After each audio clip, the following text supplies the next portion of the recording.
Good evening, folks. We should be ready to go in just a minute or two.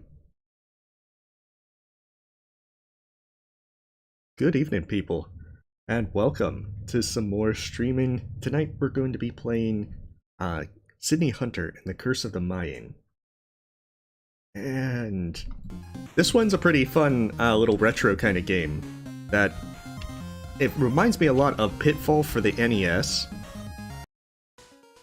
That I'm not sure if folks played many of the NES kind of games, but I have a kind of fondness for that because I grew up with the NES, so any kind of retro kind of games like this are ones that certainly interest me. So welcome, hey Ultima, Gamer on Games, let's see, G-Man-B, Quest, Spyrotechnics, and so many others. Hey Reagan. So, we're gonna get started. I have played this one before, and I had a good bit of fun with it. It's a lot more goofy story-wise, to where it's not particularly... Oh, okay.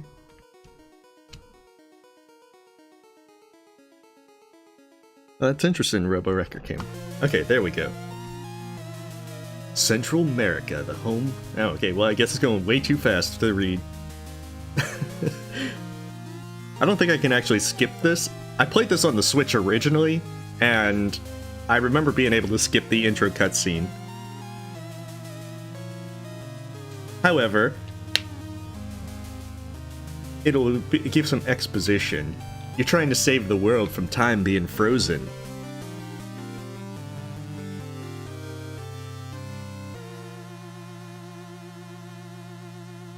I guess we're back to like 2012 kind of stuff. No Hollow Knight today. Just chilling with a different game. Well, it did come out for the Switch. In fact, that's how I played it. Okay, I lost Mayan Temple, at least for the photos I've seen. Doesn't look like I'll be leaving through the same door I came from. That guy over there looks like someone who might help me figure out where I am.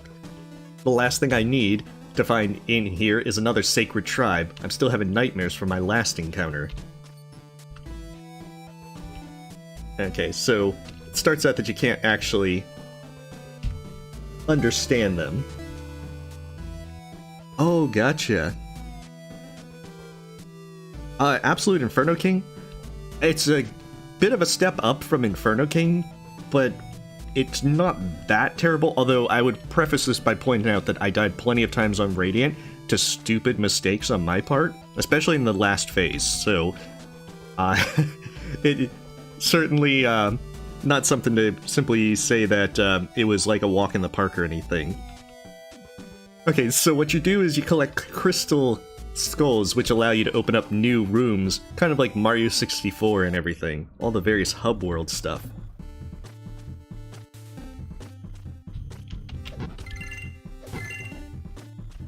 And there's plenty of secrets and everything. You can't talk to anyone until you can understand them.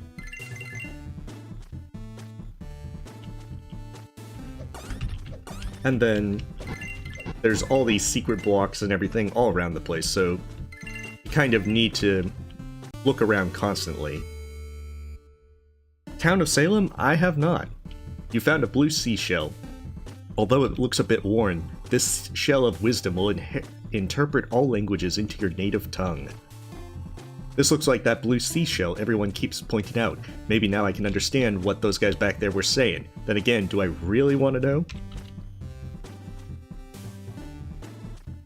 Oh, well, welcome back, Reagan. Oh, goodness. Always be wary of the rats. Oh. Gems everywhere and not one to spare. I heard that a short guy with a funny hat is heading this way to save the world. You're going to need supplies if you want to succeed in your quest. Shopkeepers will take gems in exchange for their wares, all that they don't seem to realize they could break the pots and walls to get all the gems for themselves. Oh, I think I said too much. Knowing is half the battle. G.I. Joe. So another outsider has managed to sneak into our temple. I can't seem to find a good locksmith these days. I see that you found the Shell of Wisdom. Now you can communicate with the locals without needing to know the language of the Maya. It's amazing the power this shell possesses. Clearly it's a gift from the gods. Ha! You should see the look on your face. This is no magic shell, we all speak your language. It's just a game we like to play on visitors. Get the shell or no talkie-talkie. Magic shell, my foot. Scattered around these halls are crystal skulls. The more you collect, the more you can open in the temple. That reminds me, by now you probably met Zenpu. He's always talking about the great cycle, how we're all doomed, how our civilization will be wiped out, and how he can't find a quality baker these days. Nonsense, I say. Whatever you do, don't get him started on gluten-free alternatives, unless you plan to lose a day. That said, remember, skulls open doors. I guess I could have just said that to begin with.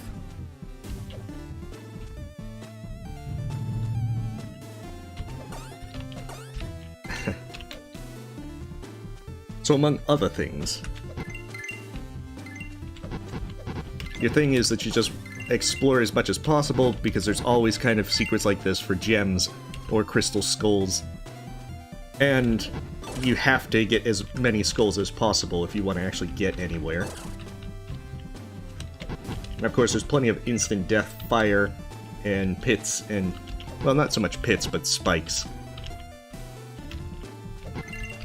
And even though it doesn't look like that Sydney controls very well, it actually does work pretty nice. So, Skull Key, a red bone door.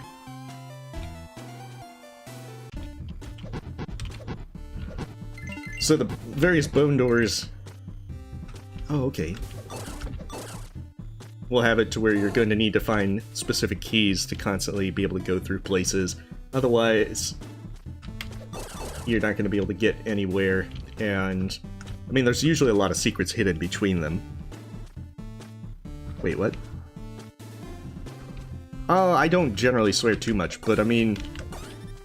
I would point out that it's just the context, because I've definitely sworn, used swearing and such on games that, like Resident Evil 3 when the various write-ins had swearing. But otherwise I don't do too much swearing by itself. But, I mean, yeah, demonetization probably plays a small factor.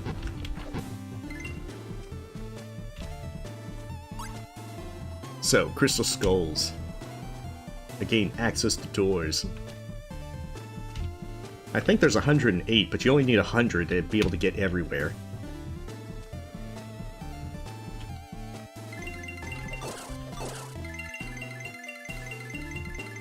Oh, hey, Vexanet.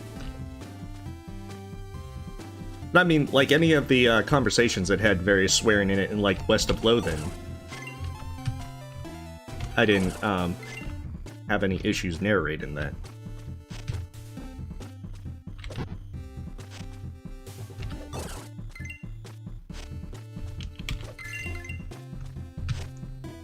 Oh, darn bats.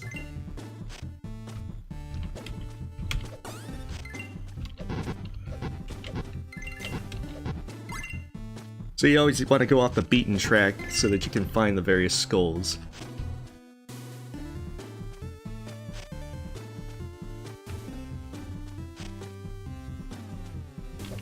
Of course, all the various bats and such respawn on each time you leave the screen and come back, so you can have various annoyances return again and again.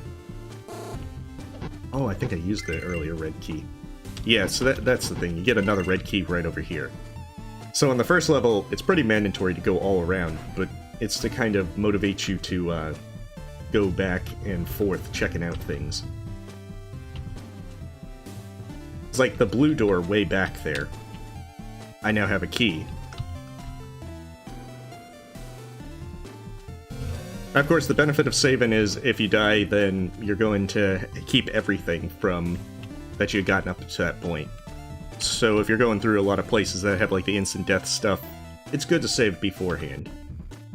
Oh, you stupid rats. Because generally you want to try and go through the levels and get everything the first time.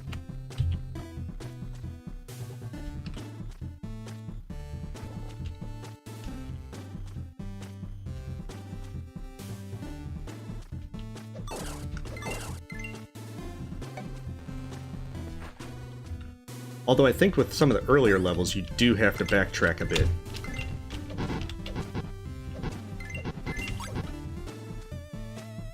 But if you do things right on the, I think it's the 3rd level onward, then you don't have to backtrack much, if at all.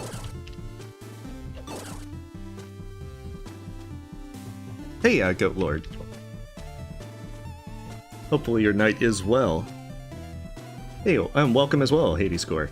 Yeah, I had a lot of fun with this one, just because it reminds me of kind of a Pitfall kind of vibe to it. And it certainly borrows some things from Zelda too, as you'll see rather shortly.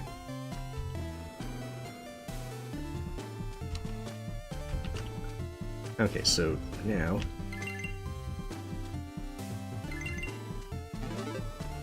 So, these elixirs just heal you. You can set them to, the green ones just heal 1 damage. I think it's yellow that heal your health fully. And then red ones can be used twice for full heals. And everything like fire pits and such are instant death. So always try to not jump in them for fun. Oh, cool! Well, congratulations on the Pantheon of the Night, Primal Aspid.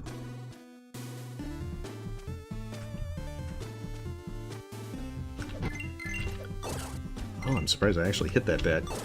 These NES kind of era ones are usually very bad for hitboxes.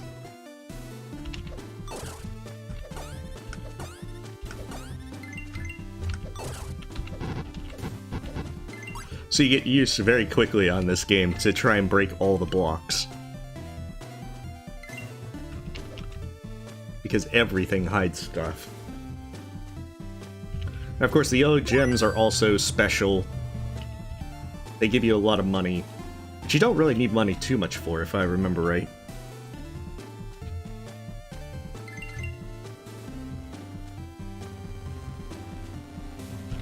Because while you can buy potions and everything, you don't really need the potions for much at all.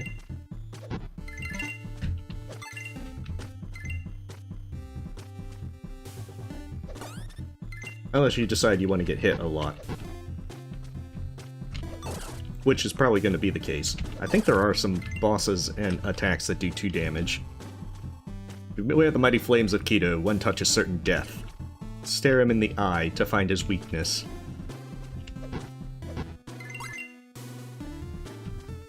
Oh, come on, you stupid spider.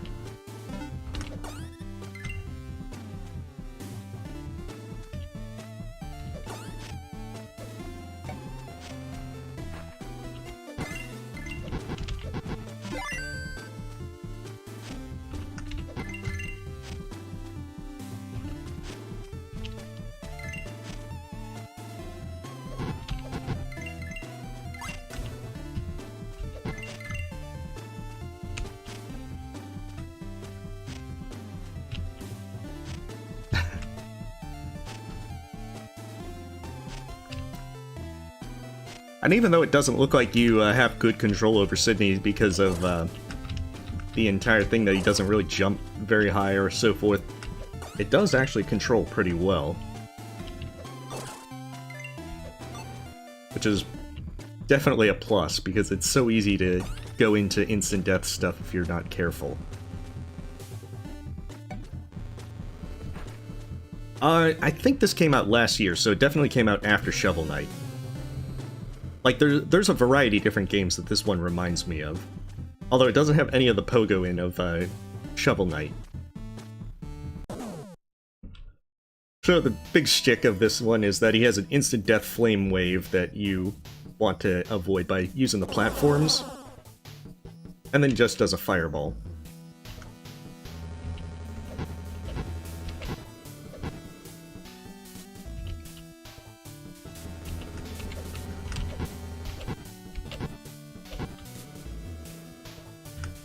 On the later versions of this boss, you're gonna have ones to where you're gonna have to just jump over the flame wave.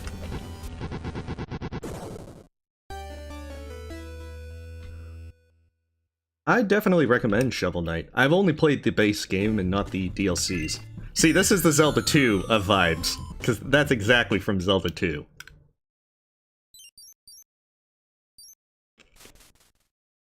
Oh yeah, that's the first boss. Although, there are, like, 5 different versions of that Gate Guardian, and they don't get all that much more complex. The boss is a bit on the easy side with this game. It really isn't that hard of a game. It's most of the time, it's just if you die, it's gonna be because you just goofed and ran into various instant death stuff, like spikes or lava. Yeah, the pogoing is fun in Shovel Knight. But then again, I love pogoing in Hollow Knight, so there's a good reason for that, I suppose.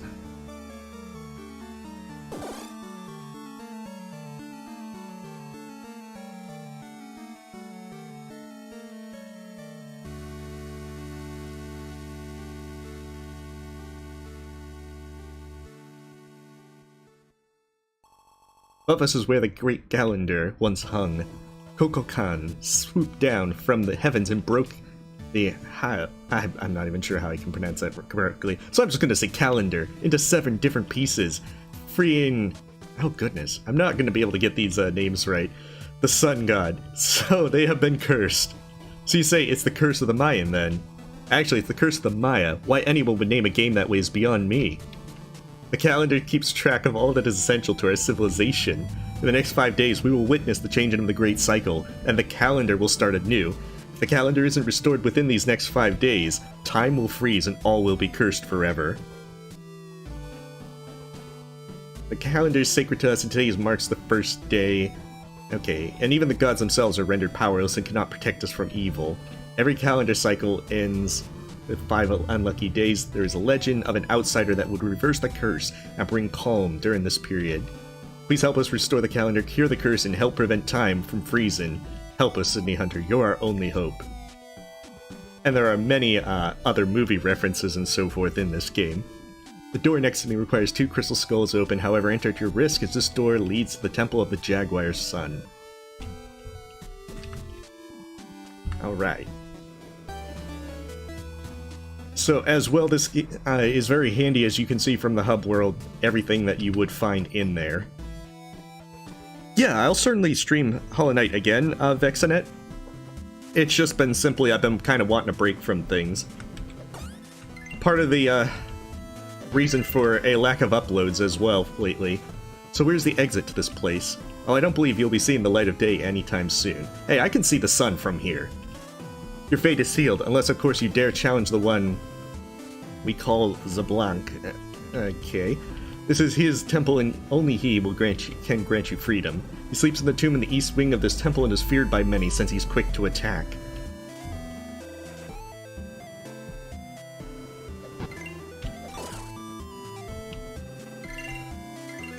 I'll certainly stream Hollow Knight at some point, I just don't know exactly when. Like, I'm taking it easy. These basically until like next Monday. Yeah, exactly. You're standing right by a window. I don't find your threat very convincing.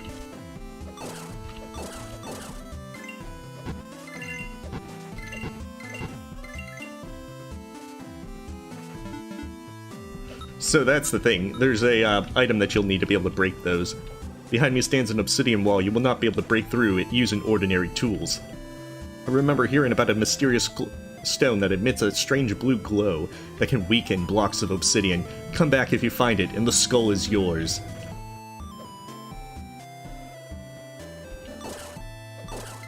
Which you get on a later level, of which is one of the few reasons you need to backtrack.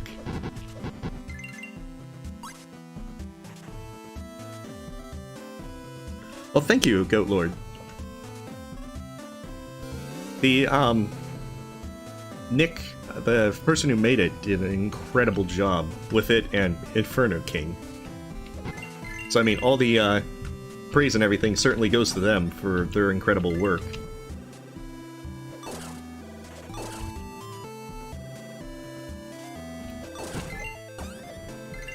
And because there's so many different ways you can go, it doesn't necessarily mean that you're going the right way.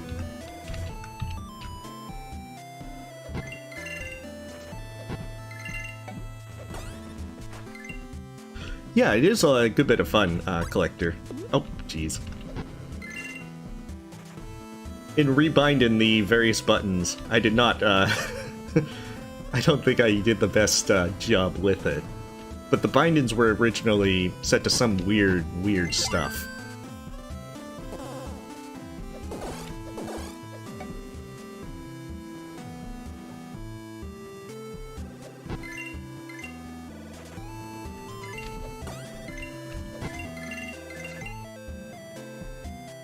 So it's just trying to get used to them.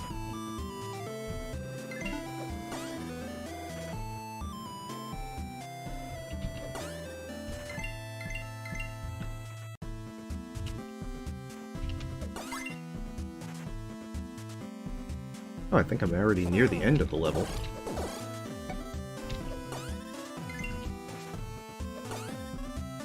I probably should have gone up then. Oh wait, no, maybe not. Maybe I just went to a secret passage. No, there's the vine going down. The thing is, it's so easy to miss places that are secret. That was very rude, scorpions. You're not supposed to do that.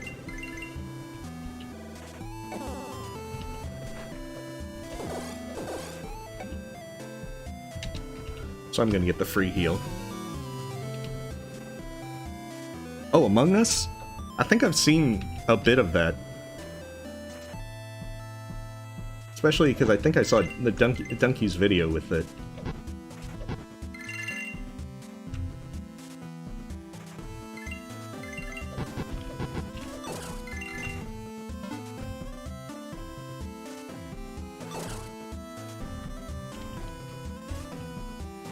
Unfortunately, spikes are instant death, so that poor red diamond is lost forever.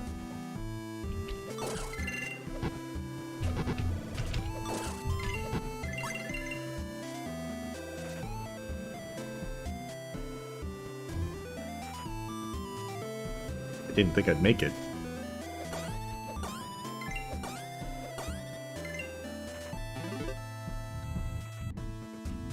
Yeah, I definitely missed some stuff in here. Because you're supposed to fall down for that. Actually, that ladder might be the thing that I'm supposedly missing.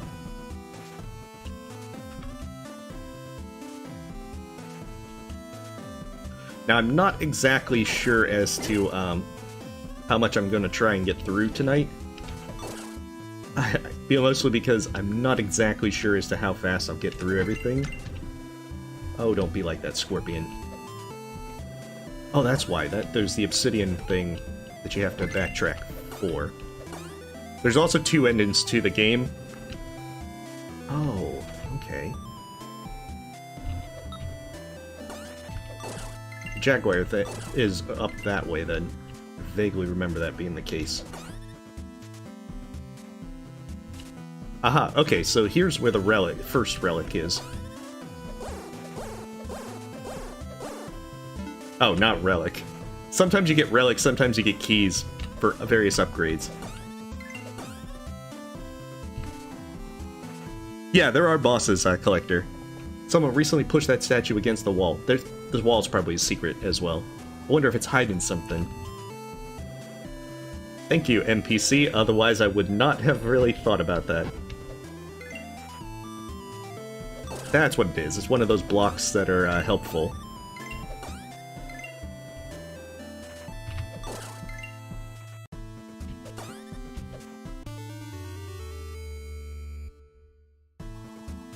You found the cat tablet. It has a large crack down one side, and there seems to be a slight humming sound emitted from the center.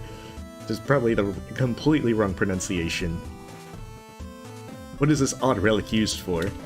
I think it's the next level that... It does, like, various platforms or something.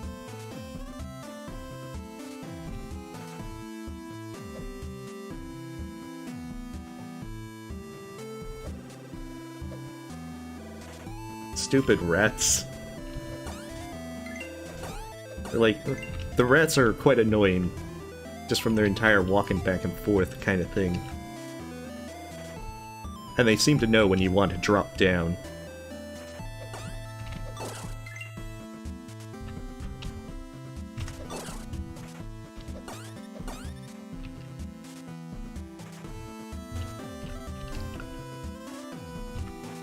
That's quite some view from up here, eh? Hey, I'm still seeing the light of day. Yeah, the last adventurer who went through these parts kept using the word eh. So I thought I'd claim it as my own. I'm not sure I'm using it appropriately, eh? Jaguar's son made quick work of him. It was terrible. I've never heard so much screaming, eh? Jaguar's son, you say, thanks for the tip. Haha, like screaming was going to help him, right? I mean, eh? Well, you go that way. I'll cover my ears.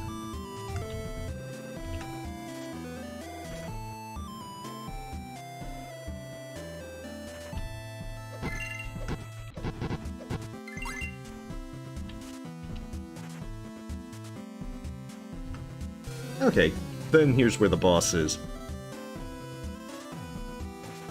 Oh, cool! Congrats, Collector.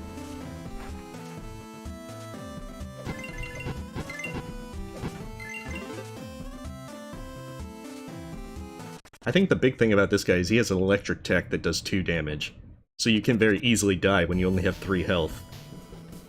Feels so good to be free from that calendar. 5,000 years too long. I am the sun god and this is my time to shine. That's a good one. I'm sure you were holding on to that joke the entire time. Just waiting for the right moment to bust that one out, huh? What, was it my timing? I thought the delivery was good. Oh, never mind. During the 5 unlucky days the gods are powerless. That is of course until I awaken them. Watch as I restore the Jaguar's son's powers. I will watch as he shreds you to pieces. Ha ha ha.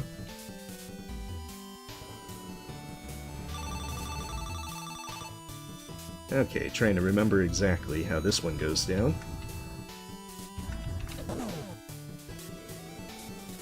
I think he jumps against the wall, shoots like 3 fireballs. Oh.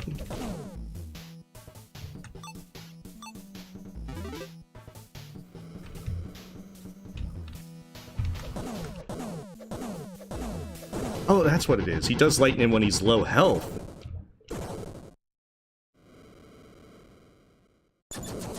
Yeah, he's kind of easy. The lightning does 2 damage, if I remember that being the case, so if you're not full health, it just kills you.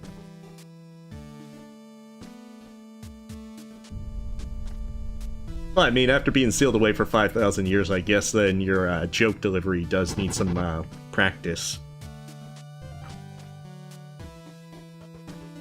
So the thing is that now that I've beaten that level, I can actually go back without any kind of, I can leave the level without having to go and fight the boss again.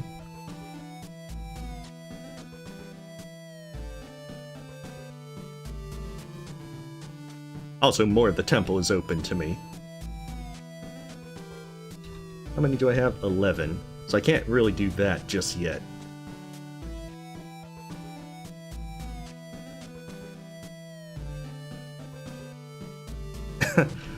I suppose that's very true, Collector.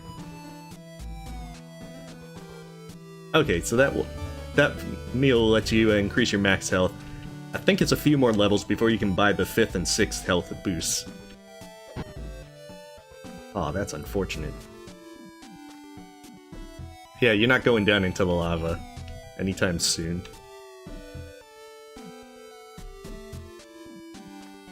If I remember right, you have to get something that lowers the lava, and then it opens up the last few areas. Because the actual end game is up here.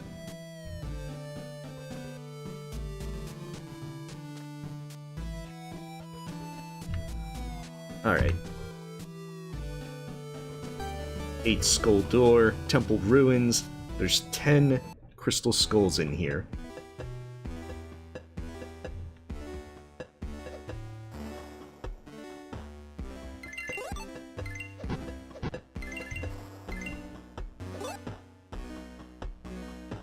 But of course the 5th and 6th ones are much more expensive. Hey, is that a tablet? I can hear it can take photos in 4K. Mind if I take a look? Wow, it's much lighter than I thought. I hope this puppy still has some juice left. Like that earlier version, which has some reception issues. I wrote to the manufacturer about the issue once and I was told that I was holding it wrong. Go figure. I know you didn't ask for a lecture in fine Mayan crafted claytronics. What does that bad boy do you ask? Look up in 3, 2, 1. Oh, okay, so the pit is if you didn't get the tablet from the second level, so that you could leave. But since I have it, now I have to do the level. We got our own Mega Man disappearing and reappearing blocks patterns.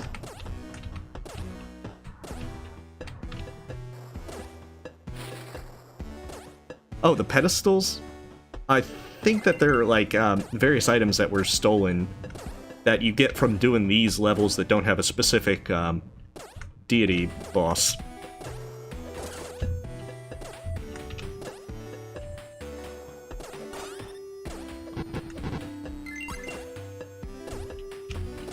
Oh, jeez. Oh, that one was trying to trick me. I was never very good at these Mega Man ones.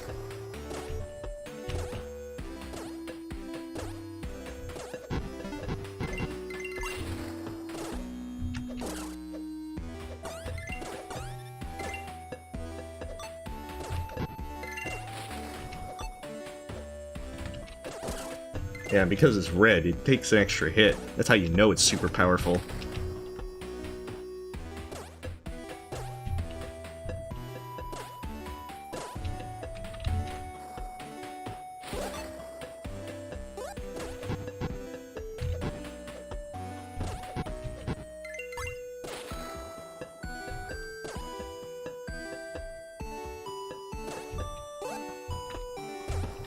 Oh, jeez. Ordinary platform and my one weakness.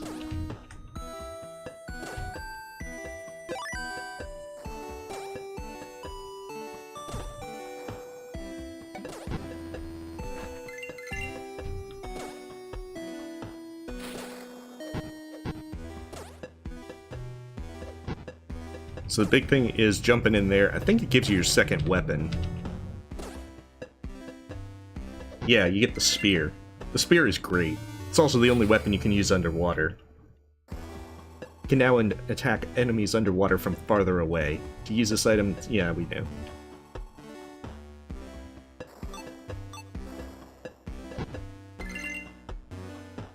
And while you can only throw one at a time, beware the nibble fish. They can pick your bones clean in minutes.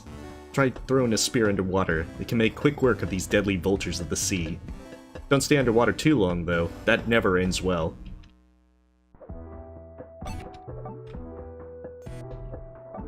Although you do get a thing to breathe underwater pretty quickly, because there is a water level. Well, Ocho, that just depends on a number of factors. If we're talking about the amount of time played, probably World of Warcraft just because of the sheer amount of time, but I wouldn't consider that my favorite game. I mean, I've certainly invested a lot of time in Hollow Knight and enjoy it a great deal, so I'm kind of tempted to just say Hollow Knight. I don't think I can actually make that jump, at least this early.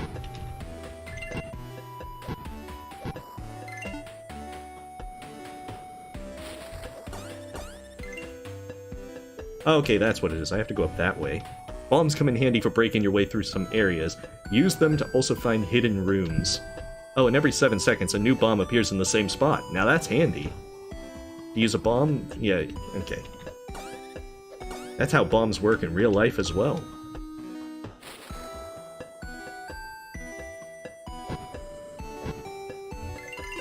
Wait, are you asking about my character's health, Ultima? Because I did purchase a thing to get more health in the hub area. Oh, welcome back, Goatlord. Oh, that's right. I can't go there fully yet. I really need this thing so I can break some obsidian wall stuff. So the trick is, since they just respawn every 7 seconds, let's load up on bombs. Nothing has ended poorly loading up on bombs. Hey, Sin at 34.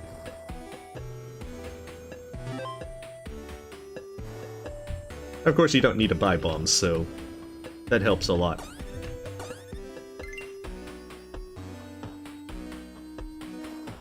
I think you have to come through twice anyway, because you have that skull there, but this... Oh, that bomb! That's like from Mario 2. And those almost remind me of Metroids.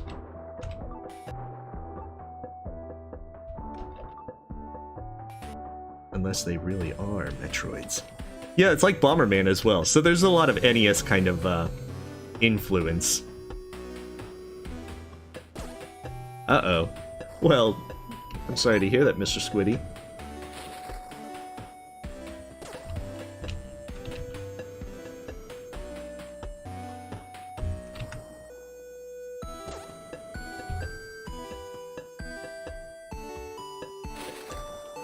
Oh, that was just for more bombs, if I took the lower path.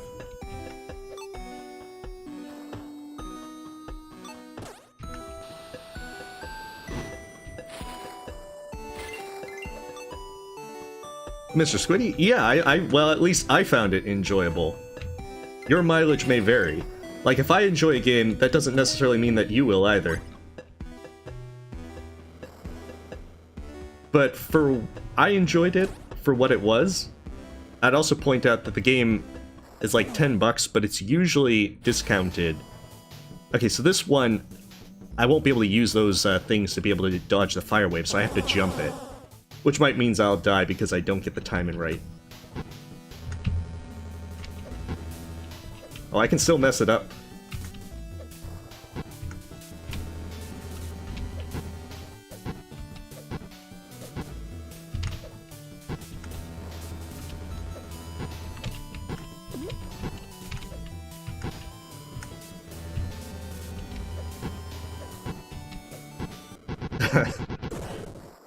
Okay, so the jump for that one's not nearly as bad as I remember it being. Okay, so that's where the dolls are idols from the pedestals. Yeah, this boss comes back periodically. Yeah, well, with the whip, definitely, you got the Castlevania vibe. And this one's like explicitly Zelda 2, with the fallen thing, anytime Link would fall. That's a good question, Fierce Wolf. I was working on Radiant Trader Lord with no spells, but I kind of put that to the side for a while. I might go back and try that one next. Although if you've never seen Hunt Hustle's channel, he actually did that, and it's a really impressive win. Oh, cool. How far have you got in Ori and the Blind Forest, Senna 34? Well, thank you.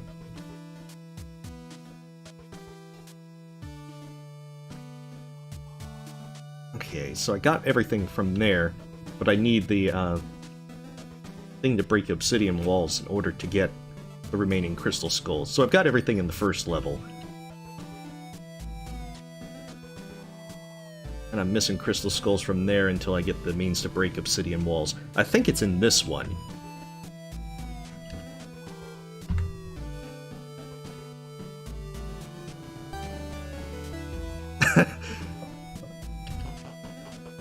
Well, especially with Will-o'-the-Wisps, Cinna. My mistake was trying to have dash bound to, I think it was control? It was something very bad.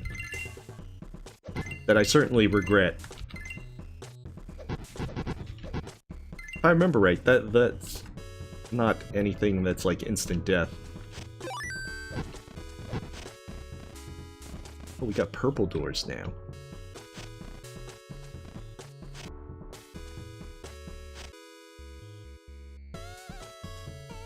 There's also like quicksand, but surprisingly the quicksand isn't death. Like it can pull you down very far. But it never actually kills you. At least I don't remember that being the case. Bombs come in handy for breaking your way through some areas. Use them to also find hidden rooms. Oh, yeah, they respawn every 7 seconds, just like in real life.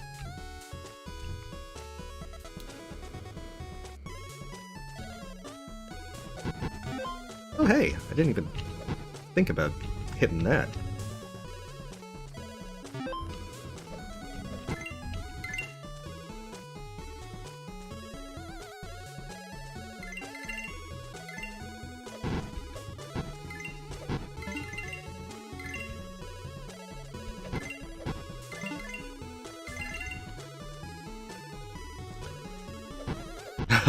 Yeah, I think one of my biggest regrets was using the keyboard for Ori and the Will of the Wisps. Because especially, my wrist was like, and hand was like really cramping from doing like the sandworm thing, and I just kept messing up on the sandworm for ages.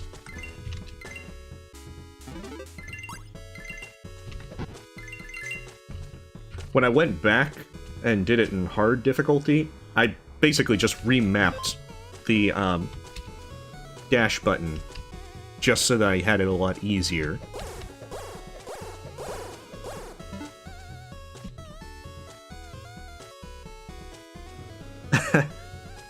That's a good way to put it, Vexanet. You also get a boomerang, so I guess it has like the NES Goonies vibe to it as well. Because I remember that you had a boomerang with it, which was the weapon that you really wanted to keep. And there was just some enemy that would eat your boomerang. Oh, okay. I did a stream with Ori and the Blind Forest before Will the Wisp came out, and then I did Will the Wisps.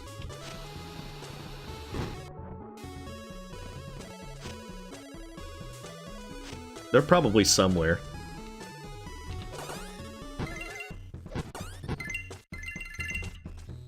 Needless to say, I tend to do pretty bad on my first playthrough.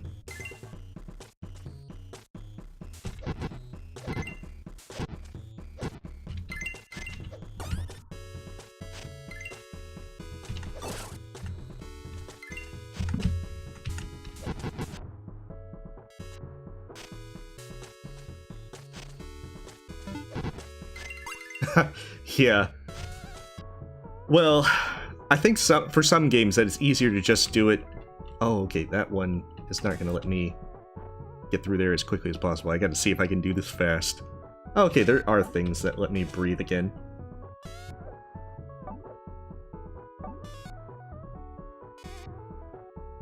I think that it's one of those things where I just gotta sometimes switch to a... Oh, you can get me from in there. That's rude. I've got to consider doing controller for some things.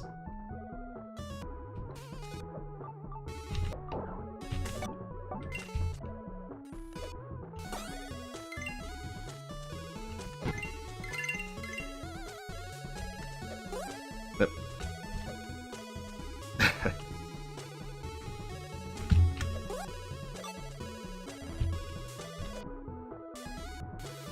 You're trying to daintily jump so that you can actually spear the snake before it gets you. And of course there's all those like 500 hornets over there. And not the Silk Song kind of hornets.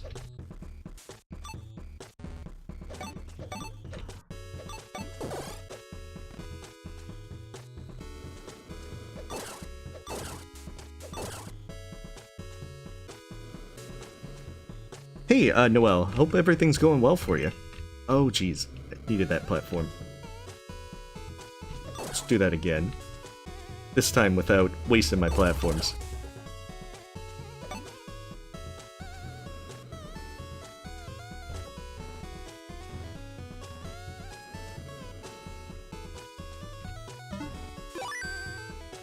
Alright, so it's drop down, that one breaks. And then get the skull. Easy as that. And then you race away on a motorcycle.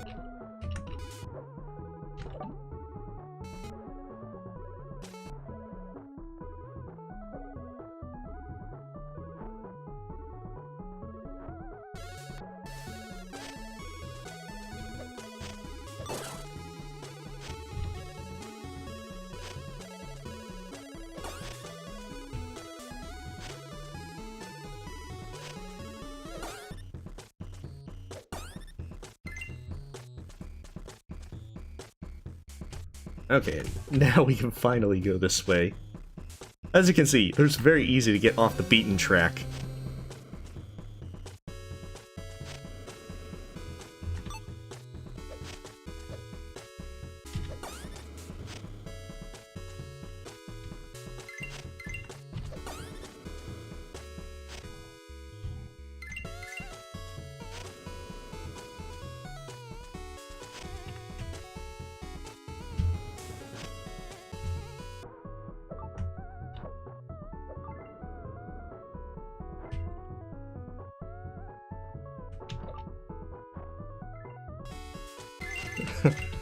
Oh goodness, I was like trying to rush to get through that a little bit faster.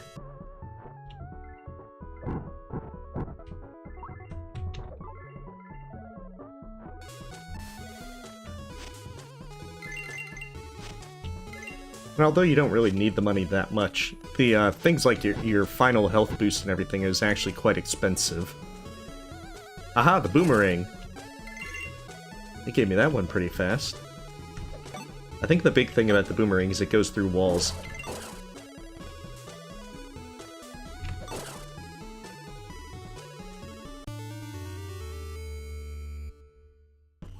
You found a wooden boomerang, now you can attack enemies from farther away. Yes, and how to use it. It has many uses. Although generally you don't use it too much on bosses. I think the spear is usually the one that you want to use. Aw. RAP gems. Oh, I don't even remember Fierce Wolf. Probably a good many hours.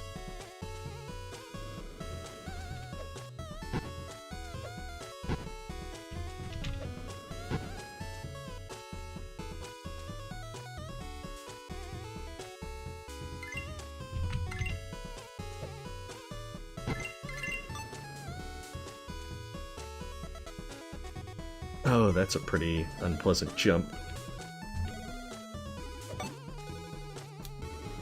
It's like the first real jump. Oh crap. It was near like, I'm gonna walk off into the flames.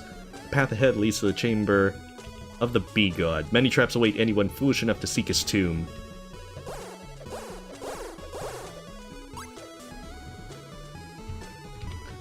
I'm pretty sure I'm going to die at some point.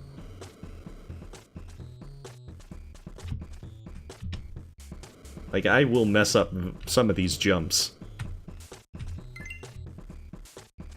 And there will be many of stupid things done. But of course, death is pretty much a slap on the wrist in this game, so you just go back to your save point, and you just do everything from that save point again.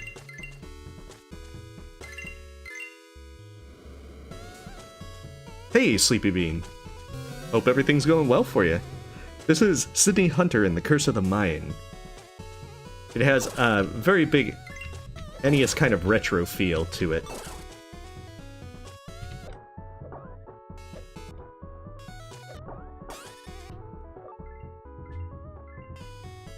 Let's get that before it disappears.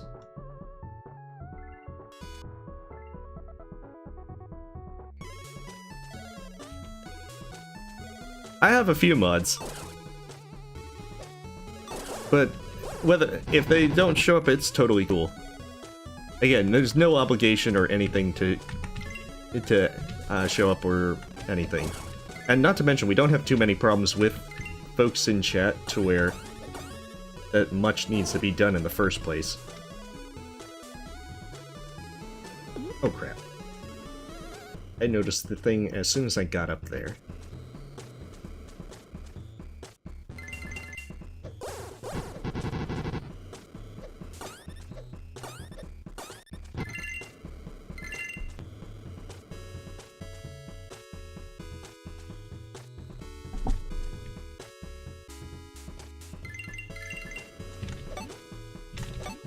Oh, bees, my one weakness.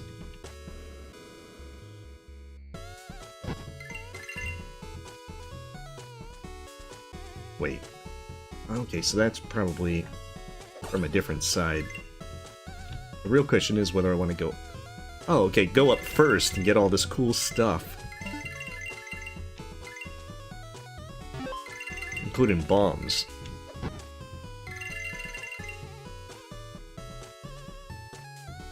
Yeah, not the bees.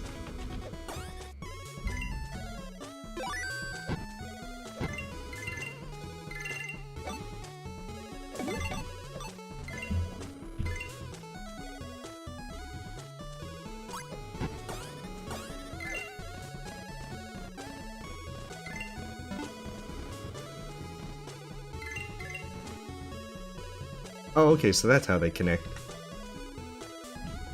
Let's see, I've got 2 purple keys, but I don't have anything else. However, it is a good opportunity to save.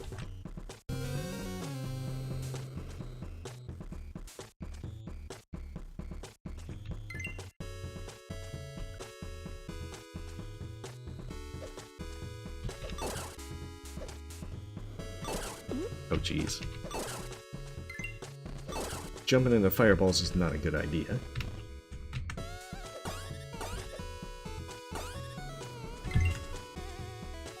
Definite words of wisdom there.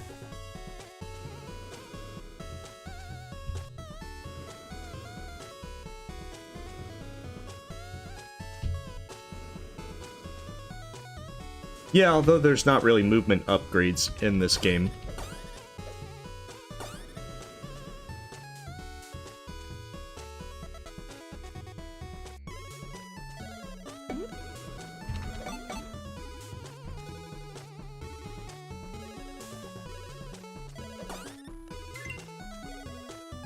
Okay. If I remember right. Oh, jeez. Completely zoned out there. Alright, so I think I can just go down. Oh. Well, that is a certain answer. Not quite the best answer.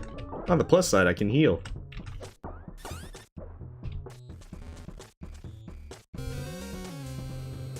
Which makes me think I probably need to backtrack and go the other way, which probably gets me the green key.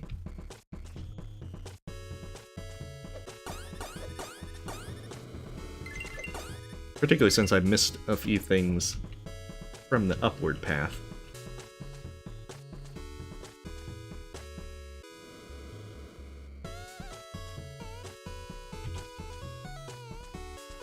Yeah, see?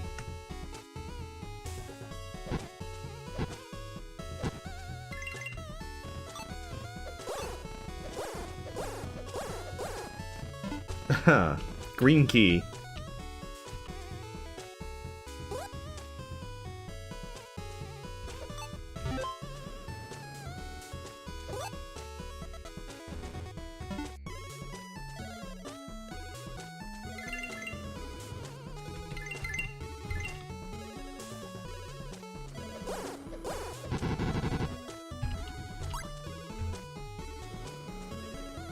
Alright, so that's quite a few crystal skulls. Oh, I'm up to 25.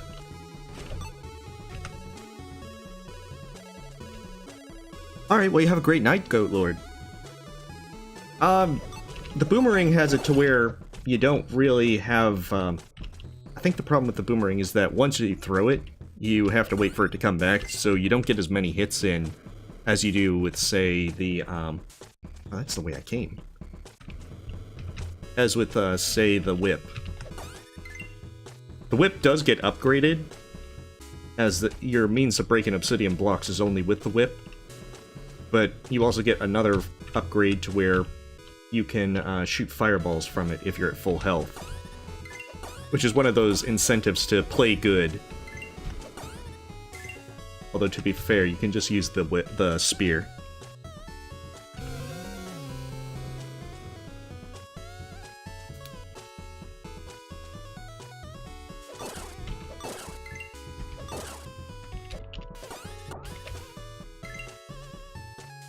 Because the spear actually does multi-hit if you get the enemy just right.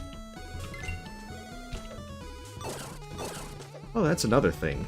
Whenever you save, it resets, like, the gems.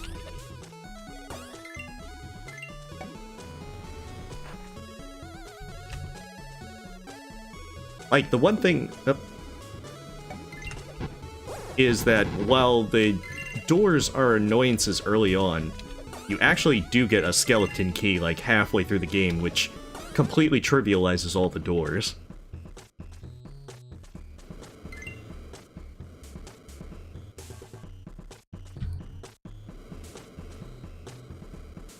Oh, jeez. It's like free crystal skull over there.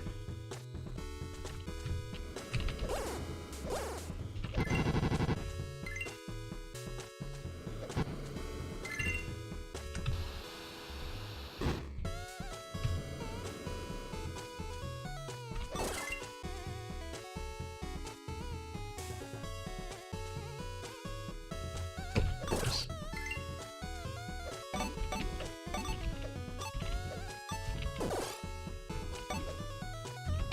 And just like in real life, they just explode in a bit of flame. So curiously, you can, if I remember right, you just let yourself sink and then go over and you can get the key. I don't think you can actually die from the quicksand. Which is surprising considering you have all these other instant deaths in this game.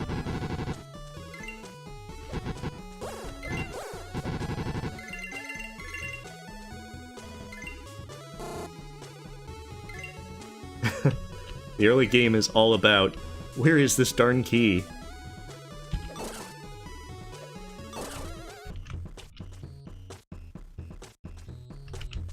Yeah, but it's not like the really bad quicksand, like Mario 2, where everything just kind of pulled you under and you were dead. The end.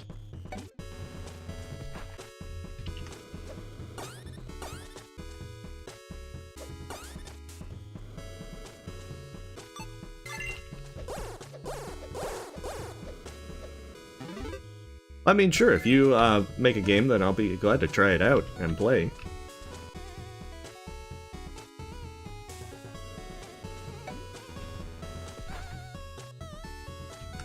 There's actually been, like, the occasional thing with, like, suggesting demos and so forth that folks have done, and I try to play the demos and such. Okay, I remember that those ones are annoying to get, so I'm gonna leave those crystal skulls alone for now. If I remember right, what you're supposed to do to get them is that you just kind of walk off, and that you get them.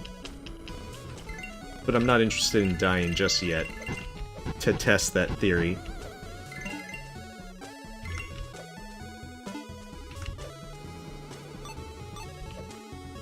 Okay, so that's not...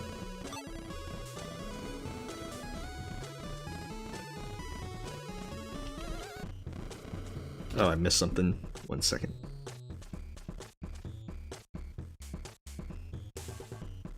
I mean, if we're talking about Radiant False Knight in Godhome, then I think I did that first try.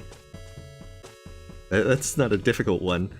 Oh, and good luck with Collector then, Fierce Wolf.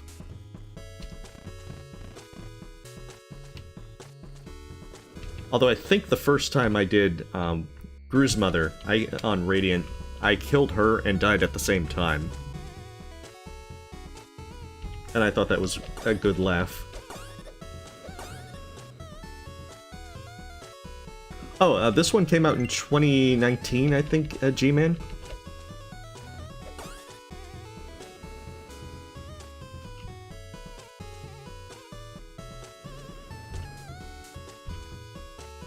Oh, okay, so now I have the red...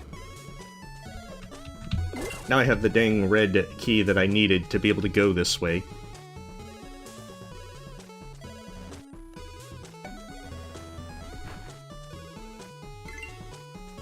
Ah, okay, and there's the boss room.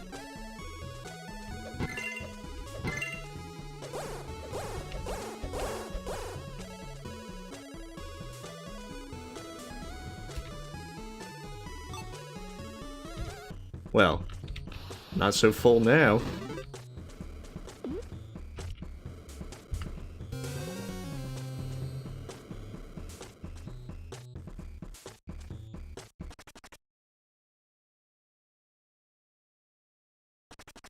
I think the spear works good on him. Are you following me around? You know there are laws about stalking, right? These gods ain't gonna bring themselves back to life now, are they? Consider me the sun god as the spark that ignites the battle. Oh boy, you couldn't resist another lame cliche. I'm not sure what's worse. The poor excuses for gods you bring back to life, or your predictable one-liners. At least if you do freeze time, I wouldn't have to endure this abuse much longer. The bee god will put an end to your stinging remarks. I mean to say he will sting you for your, now I'm tripping over my words, attack! Oh, I never played Spelunky. I need to do that at some point.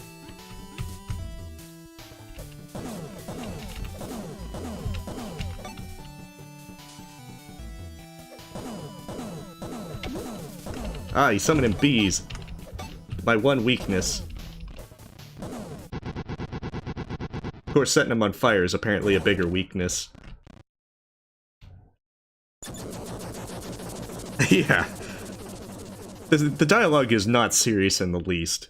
It's know that it's a goofy game, and it just rolls with it the entire way.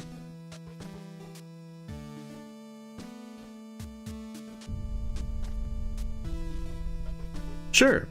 I mean, do feel free to mention it. Like, there's a few folks that are developing games that have mentioned things like demos or so forth in my Discord as well, so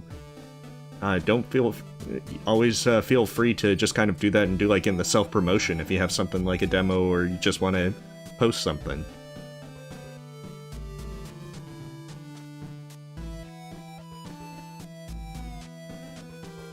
Alright, so I have 26... Wait, what did I get from there?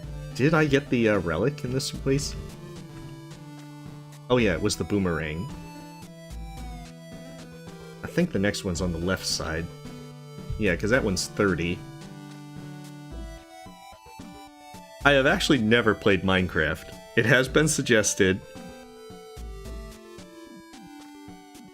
But, I think it's kind of like I don't want to get engrossed in a game that can take up a lot of time, because I'm already addicted to, like, World of Warcraft. And I'm trying to not have that happen.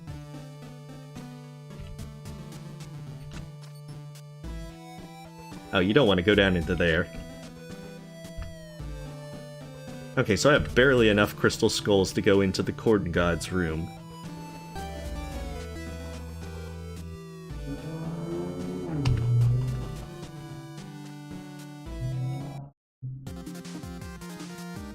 Oh, this is like Mega Man music.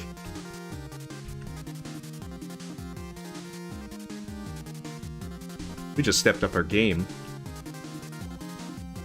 Oh, I thought those were flamethrowers. They're probably spear traps.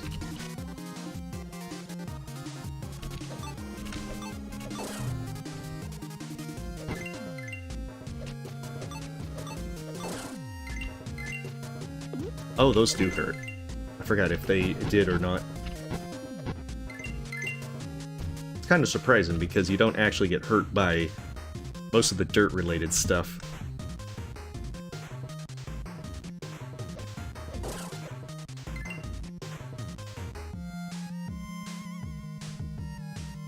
Ah, ordinary fire. My one weakness.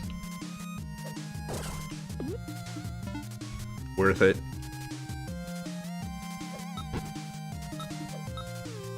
Go ahead, come back to me. I got my boomerang and all. I think this is the one where you get to break obsidian blocks. Okay.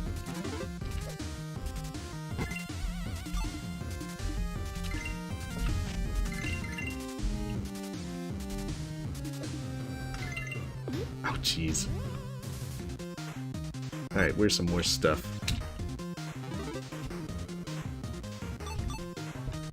You get a lot of potions early on.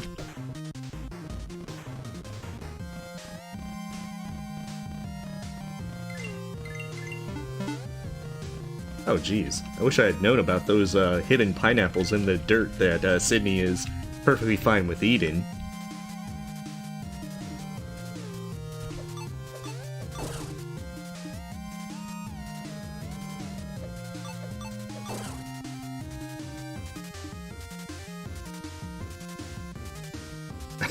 Okay, not going that way anytime soon. So I presume I gotta go up, and then that will take me to be able to break through these obsidian walls.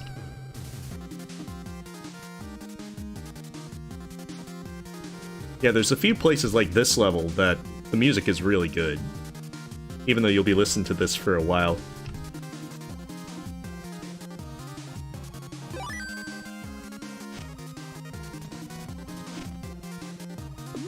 Oh, okay, so this is back near the start.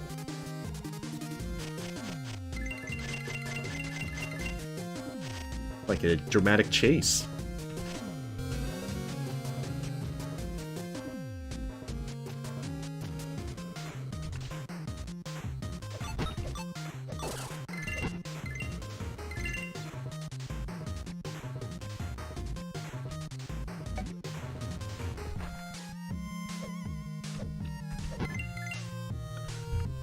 Alright, what secrets you got? Traveling through this temple is not so easy with all the obsidian walls blocking the way.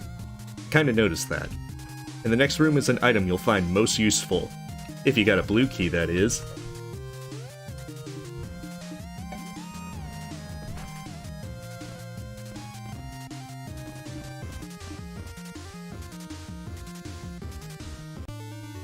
Perfect. You found the obsidian stone. This very powerful stone enhances its owner's weapons, granting the ability to break previously unbreakable obsidian walls. See, now we got our Castlevania Fire Whip. Which doesn't do more damage, mind you, it just breaks the walls. So it's kind of just a visual thing.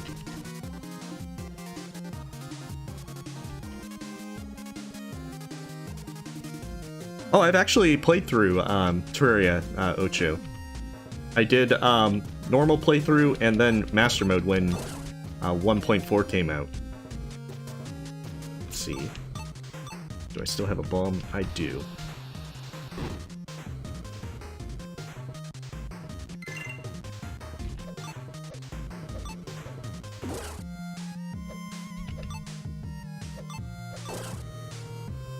Oh, those guys hit for 2 damage.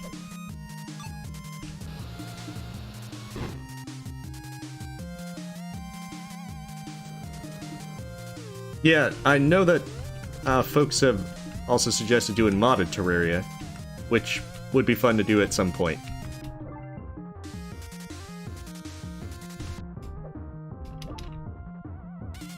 Right now, it's just kind of... I'm taking things slow and easy. Yeah, enhances all my weapons. Only the whip gets the enhancement.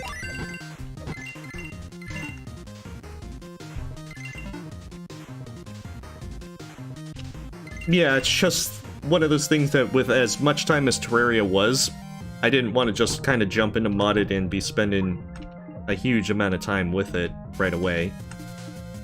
I do want to make time for it.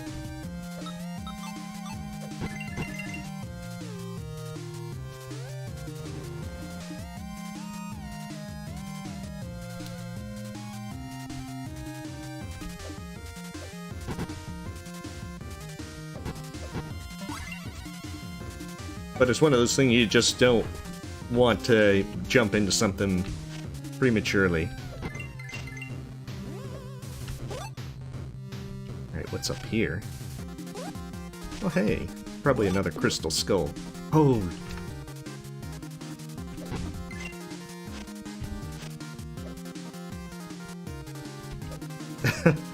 I see how that is.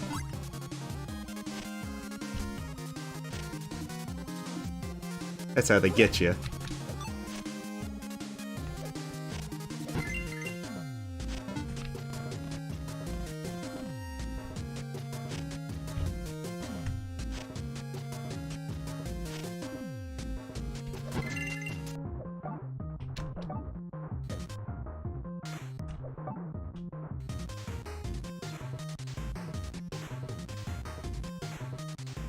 Uh-oh.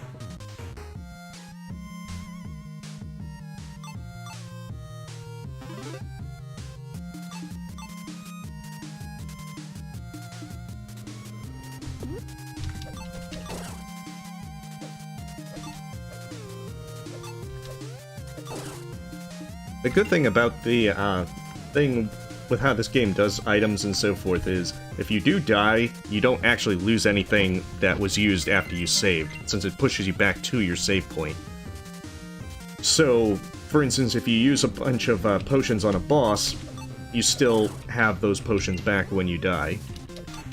So it is pretty generous with that regard.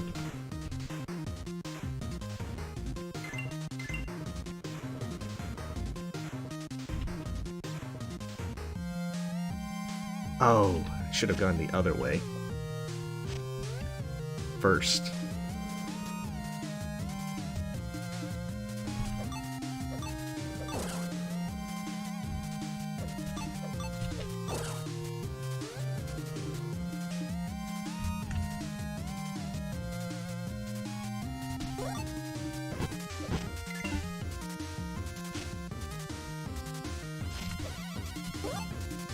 Although the save point is right there.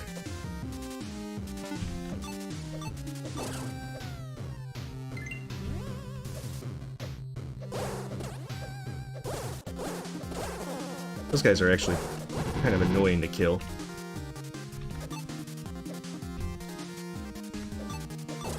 Hey, a bridge that's not in complete disrepair.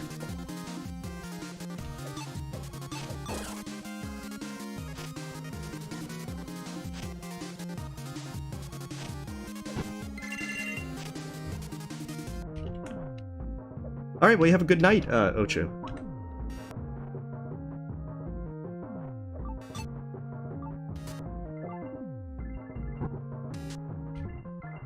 Huh. Well, welcome, tuna fish pancakes. Hey, Sydney Hunter and the Curse of the Mayan. Oh, the fancy potions. The ones that heal your full health. Although with this few heart containers, you don't really get much benefit out of them.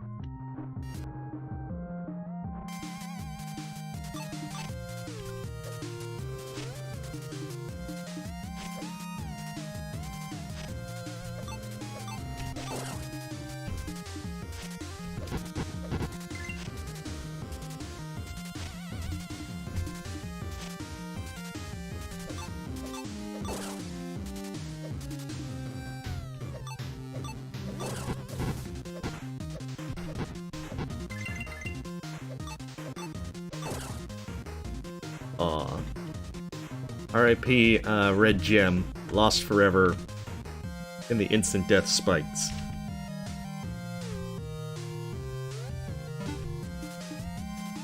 Do I even have a green key?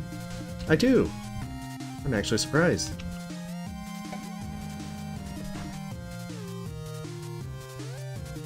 This might actually be the boss. I don't quite remember Jacob White. It might have to break this into a two-parter. But I want to say somewhere in the 4 to 6 hour range. Yeah, this is the boss.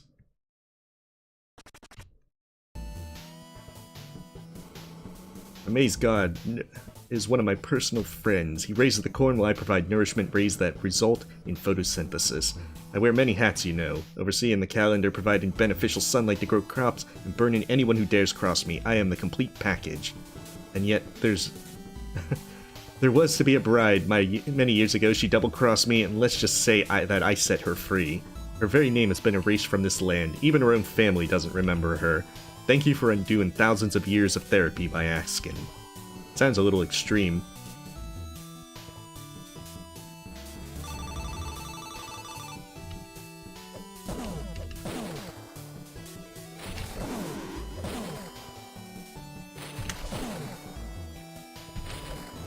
He's actually not very hard because you can just keep stunning him with the spear. His entire thing, his little wave of corn, is actually able to just be stopped by the spear. As long as you don't do something stupid like I'm doing, and using the spear too early.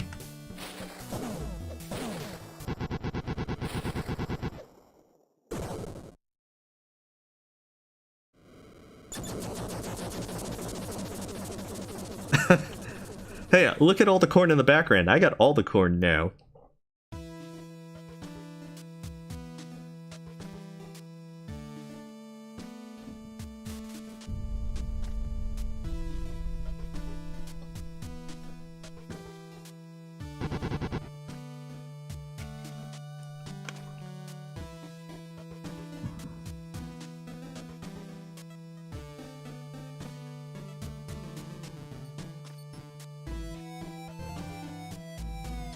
Oh, there is an Ori randomizer? I think I heard about it, I just never actually looked into it. Ori Rando would be kind of fun.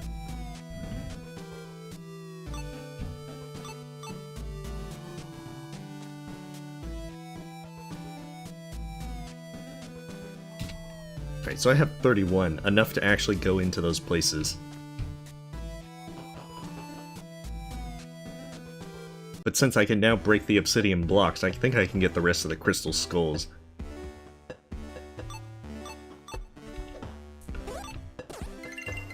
This is the unfortunate part of the backtracking.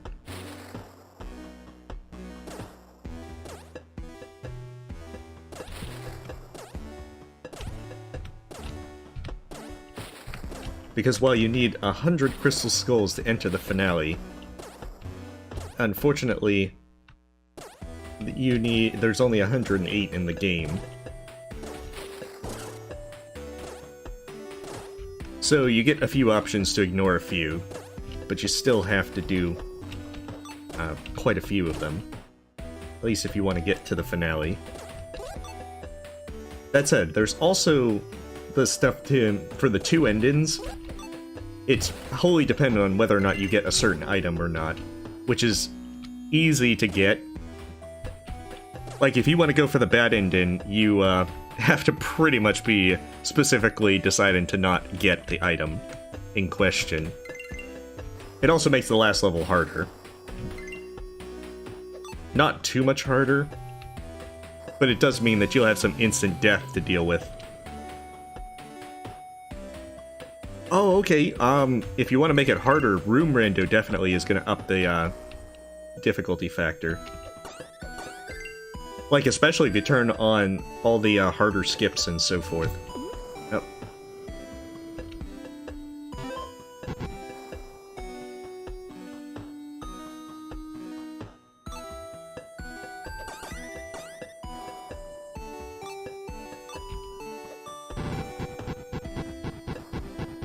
That's right, I can just jump and get it. It looks like you would need to not break that, but whatever. I think that's the exit to the temple. No, it's just more secret area stuff.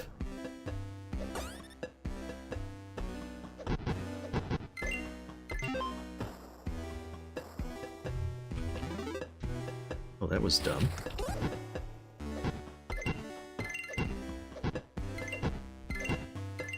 I hope that wasn't the orange. Oh, it was the orange potion. That was bad.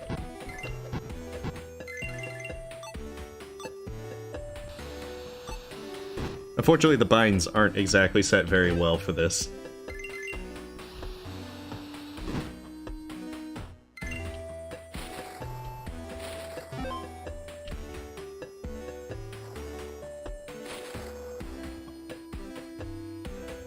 Oh, okay, well, welcome as well, Noel, too.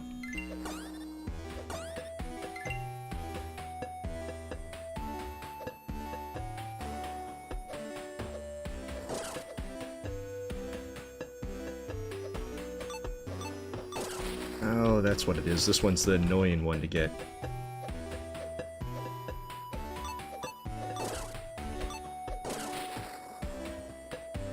Because if you mess it up, you don't have a way to get back up unless you restart the entire stage.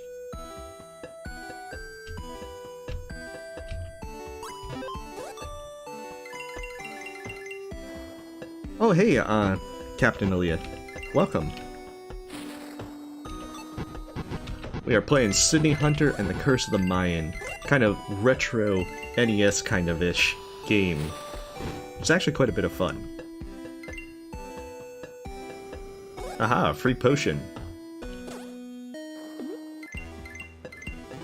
As we hurt ourselves to get it.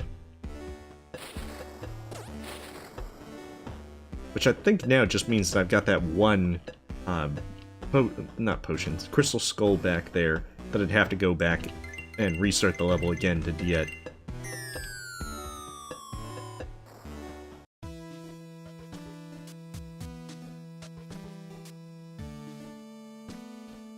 Okay, so I got everything from the first level.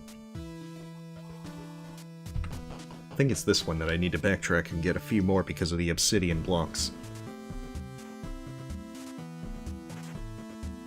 And then we can continue on with more, shenanigans with beating up gods and all that. With their easily predictable patterns. Although if I remember right, there's only 5 Mayan gods, other than the finale.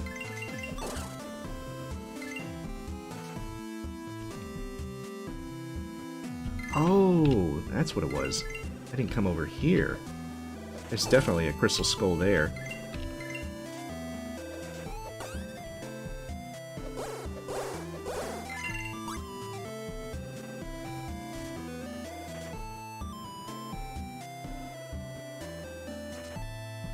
With obligatory instant death spikes. not really sure how the instant death spikes work if you're walking into them from the side, but I guess you just kind of trip and fall on them. Alright, I have brought the means to get this skull, and now it's mine.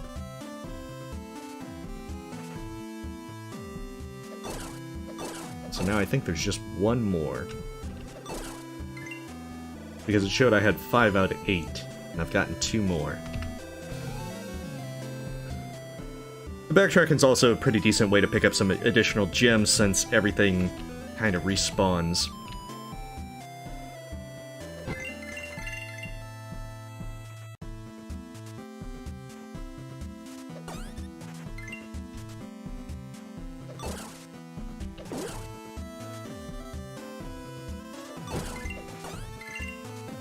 If I remember right, you have to do the water level to get the 5th and 6th heart containers. And they're pretty costly. You do get a bird at a later part, which has some upgrades that you can do with it. I think the first one lets you have it automatically use potions if you'd suffer a fatal hit if it's not an instant death attack. And then the second one is it just kills small enemies for you, which is actually pretty handy.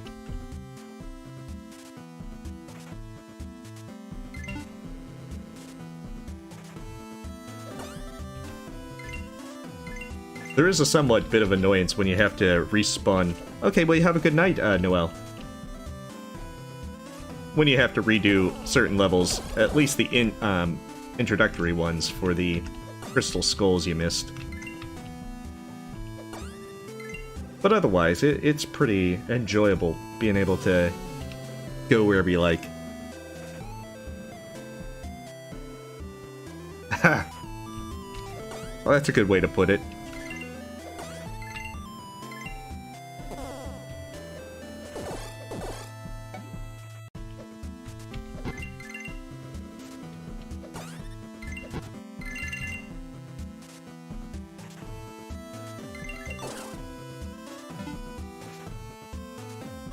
Alright, well you have a good evening, Collector.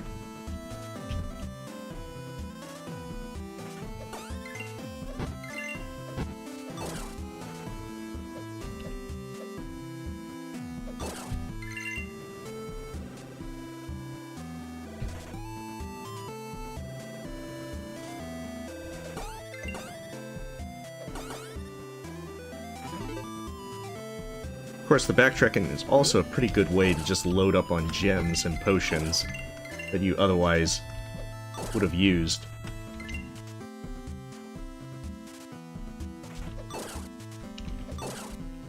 Okay, so yeah, I can now make it over to the left, which has the last skull.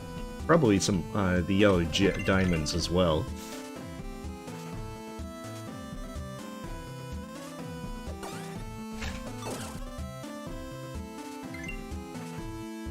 Oh, that's just the cat playing around with stuff.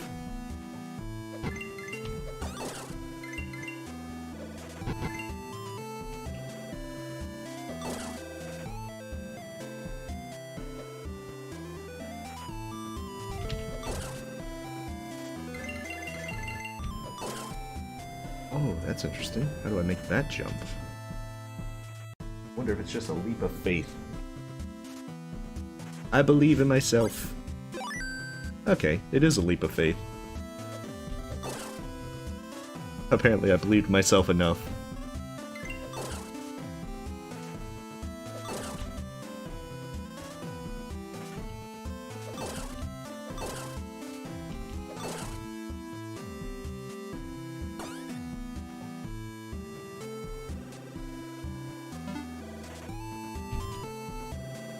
Okay, so that should be everything in this level, which actually allows me...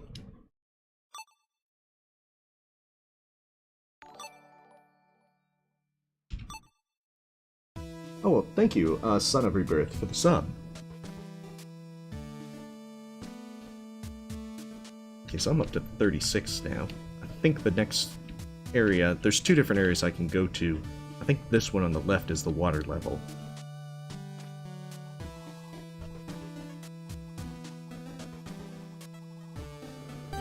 Huh. Wait, this one isn't the water level. Oh, I think the water level's on the other one. Oh, this one's the bird level. Well, you get the bird at the end of it.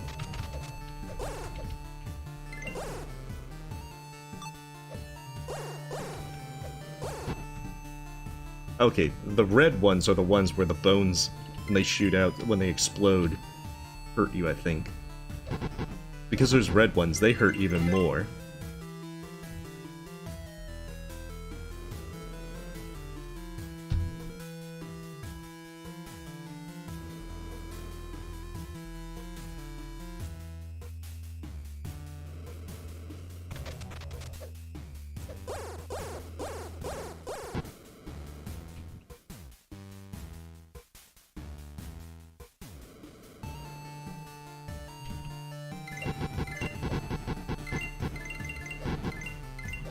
I think this one has the more annoying Gate Guardian.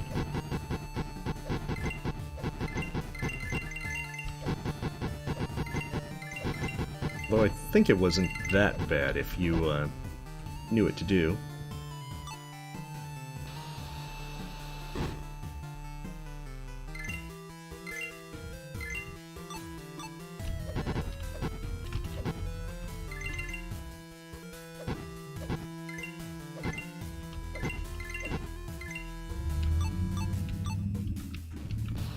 I'm gonna have to load up with more bombs.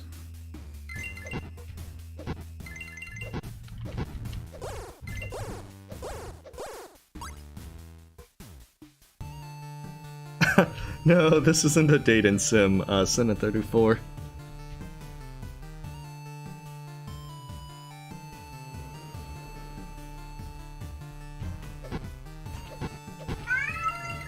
Aw. Hey, come here. Hey. Alright, 1 second for cat.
Okay, I may not have pacified her completely.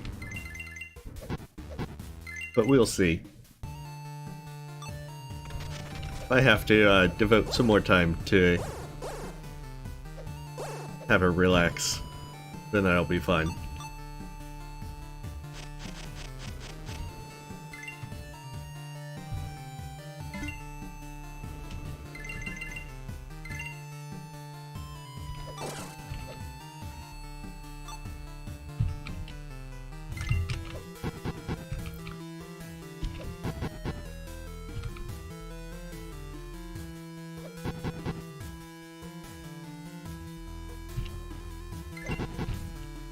Yeah, she was kind of just sleeping the last stream.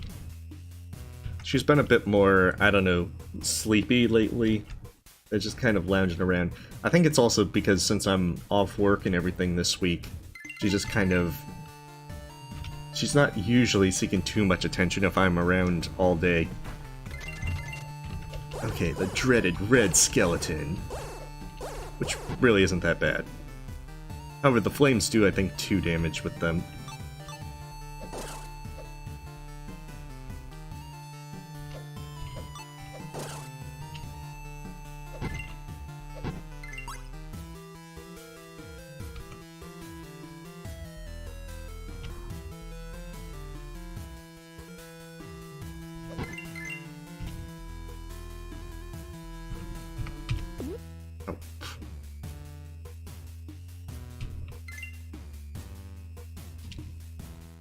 Yeah.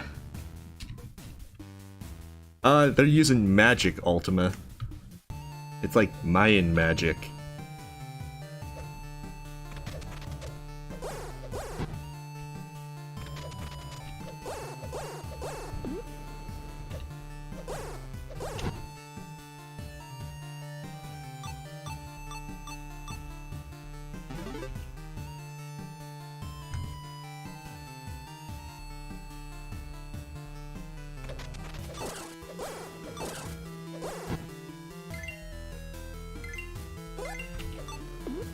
Wait, what was that?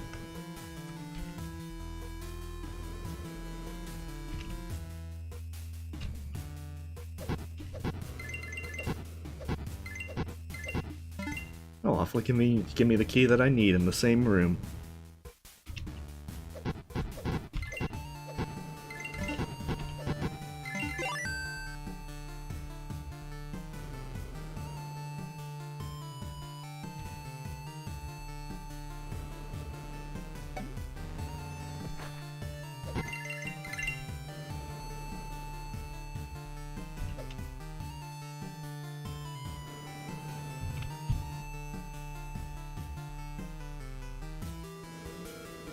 Oh, I thought it was gonna assemble.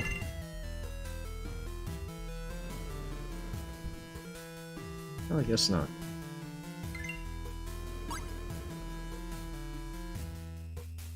Yeah, that's a pineapple.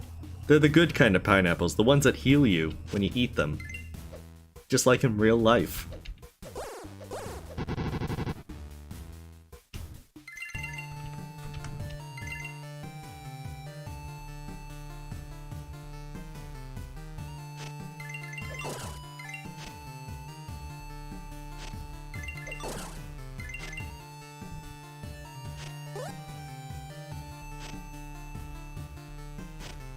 I'm not even sure what that is.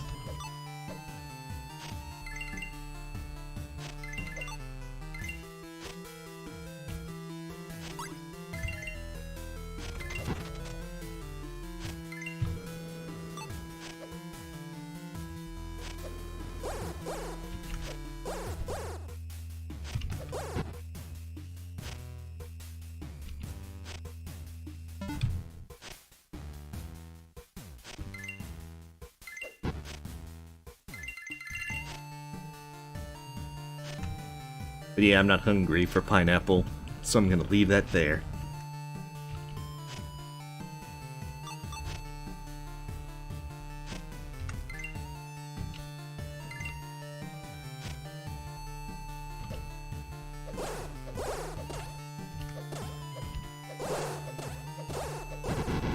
I think the boomerang's usually the easiest way to take those guys out.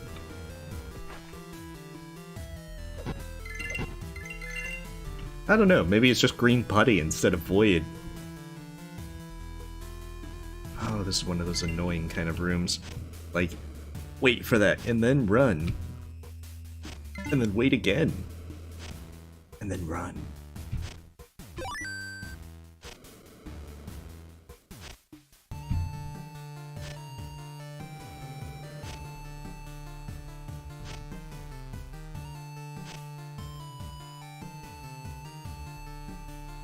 Now, I want that pineapple. It was in a better condition than the other one.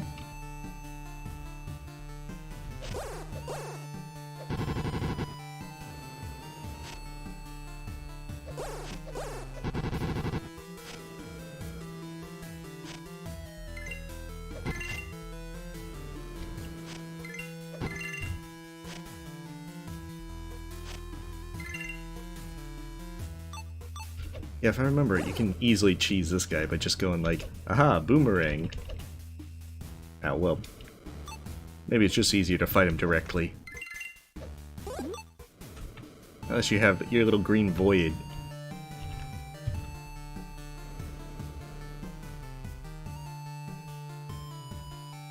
Oh, that's right, that's why it is. You can't cheese him as much. Because you can't stay on the, that's right, you can still cheese him. But the position of that would suggest that you shouldn't be able to.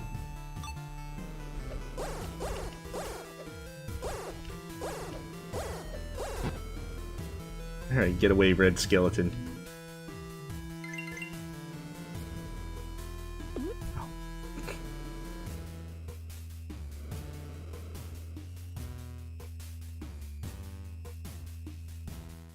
Ooh, dramatic leap of faith.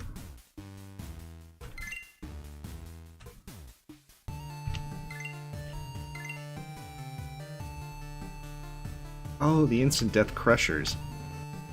The good thing is you can just move against them, and they don't hurt you at all. It's the actual fallen animation that actually kills you.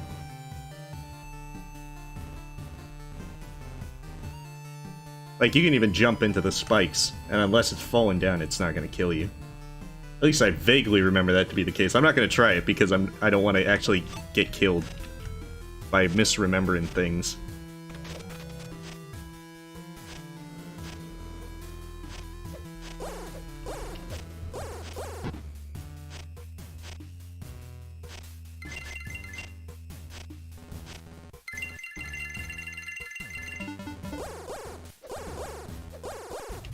Yeah, this is definitely not the water level.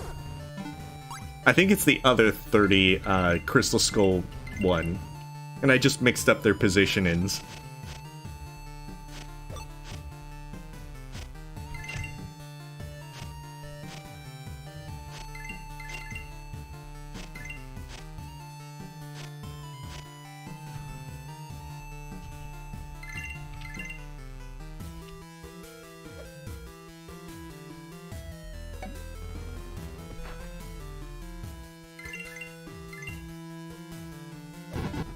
Still, it does mean that I get this one taken care of earlier than I thought.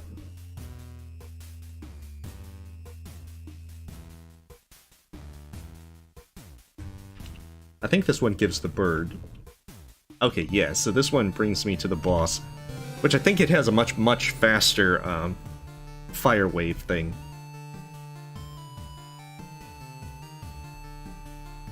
Yeah, this is the one. It has like the really fast fire wave, to where it might take a few tries to actually get the timing for it.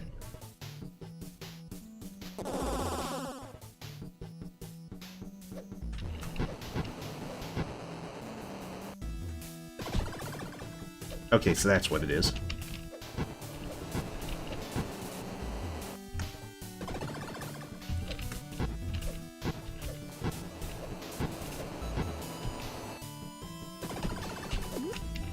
Oh, goodness. Yeah, the lightning does the 2 damage. Yeah, it's the fast shooting fire thing that it was doing as instant death. Yeah, I've played A Hat in Time Sinner 34. I did stream that as well. Thank goodness someone has finally come to set me free from that nutty bird. I swear its mission is to drive me crazy. I walk over here, it follows me. I walk over there, same thing. I wake up in the morning, and it's staring at me. It's almost like it's trying to tell me something. I sit down, and it sits next to me like a lost puppy dog. I say, fetch me something to eat, and bam! It brings me a snack. Not that I'm complaining, but it won't stop with all the chirping and flapping. You listening over there, bird? You're gonna be the death of me, I say. The death of me. Oh, I skipped over the last thing. Basically, the old man is cranky. He's brandishing his cane. Back in the old day, birds didn't do that.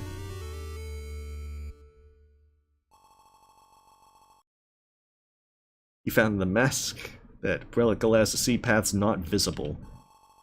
Through mortal eyes, its very presence greatly weakens the obstructing blocks, allowing for easy entry. Faint light will indicate affected blocks if you stand near them. Won't let me anywhere near that necklace. I thought it was going to peck my eyes out the first and last time I ever attempted to reach for it. Must mean something, I'm sure. Looks like she's taken a liking to you, stranger. You hear that, bird brain? You're free to go ruin someone else's life for a change.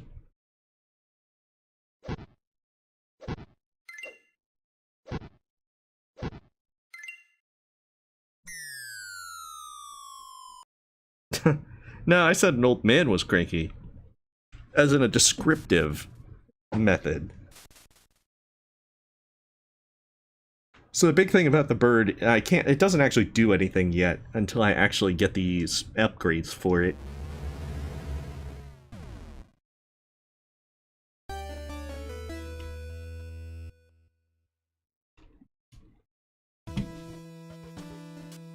But it does the thing where it does potions if you're about to die, or it will attack smaller enemies, but it takes a bit to actually get there. I know, I would like to do a Hat in Time mods at some point. I still have to practice the actual Death Wish stuff. Okay, so now, if I wanted the good ending, I would go up there and I can now open that way. I'm not going to do that, because I'm still debating whether or not I'm going to get the bad ending first. And there's nothing that really needs you to get that item. But if you wanted the good ending, there's an item in up there for breaking those blocks. And getting that item will give you the good ending. It also makes the last level significantly easier. So what I might do, considering we're already 2 hours in, if we break this up into 2 parts, I might simply make it to where I'll be willing to get the bad ending first and then go for the good ending. You'll need an air tank to get anywhere in this cavern.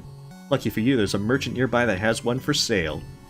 That whip isn't going to work very effectively underwater. I saw some guards using spears to fish in the temple ruins. Perhaps you could see if they left one behind?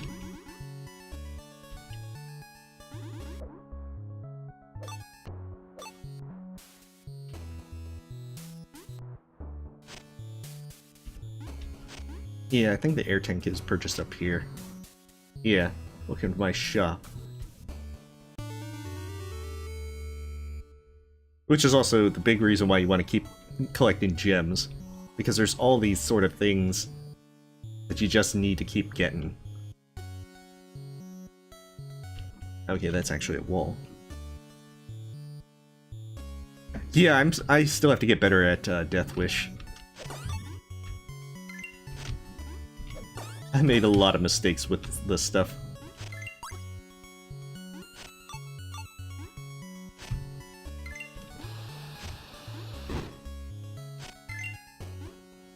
Do I have another bomb? Good.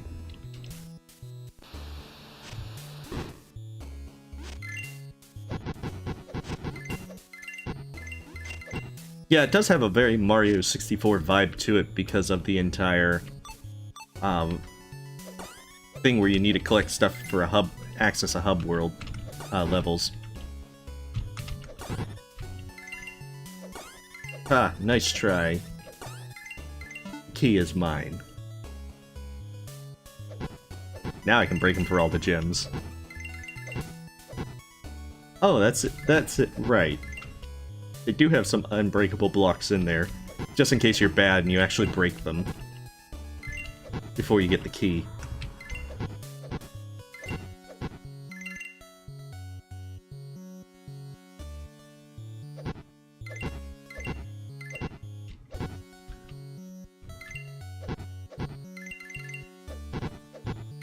Well, I mean, it does have the bomb effects of, like, Mario 2.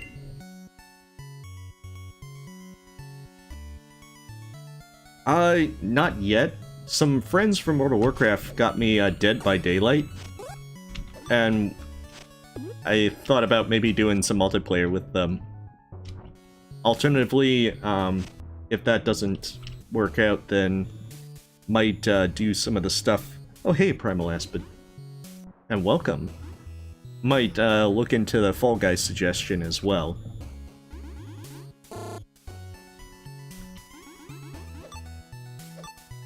So, I mean, there's a few different ideas.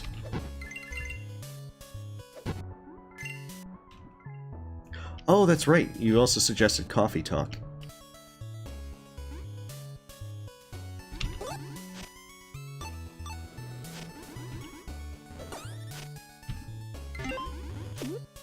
Wait, how did that get me?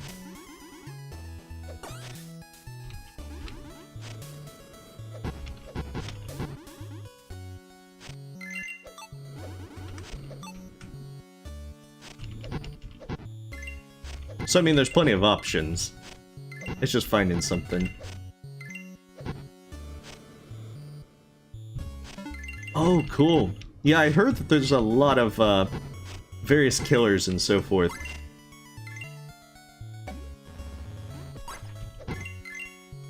But I haven't played it at all yet. But I've been meaning to play it with them at some point. Some indeterminate point in the future.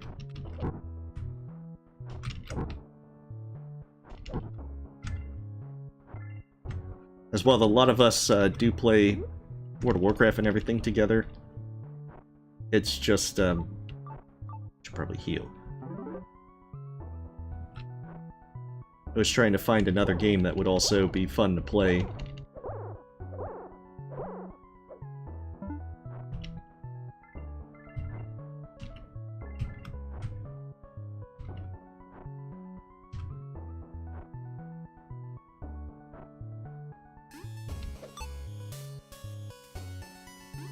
Oh, so the bird doesn't follow you underwater. So we don't have the awkward question of, why is the bird going underwater?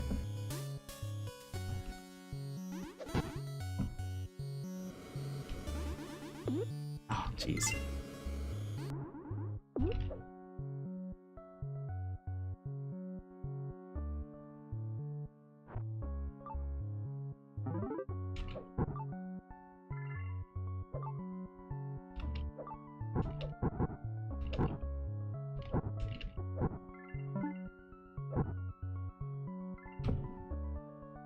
No, I actually haven't seen at 34.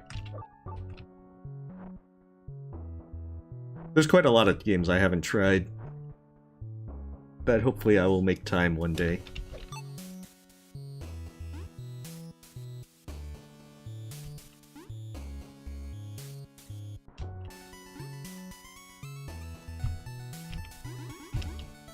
Oh, jeez, I made that mistake. Trying to watch chat and do this is sometimes going to lead to mishaps like that. Fortunately, there's none of the instant death spikes below it. But yeah, I'm always grateful for the suggestions that folks have, because there's a lot of games that are really good out there that I just simply don't know about. And sometimes getting a suggestion is the easiest way to find something new to try.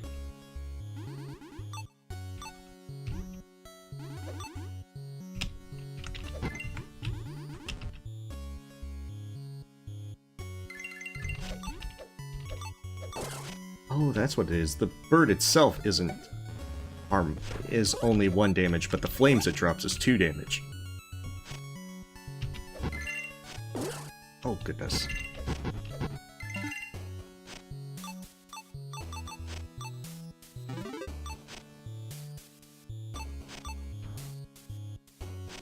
I've got to pay more attention.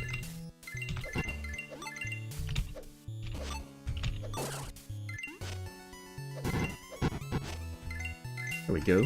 Much needed health.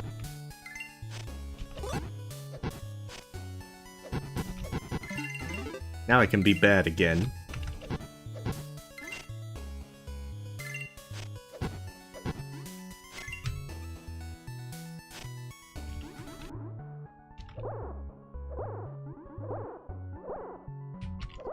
Ah, okay.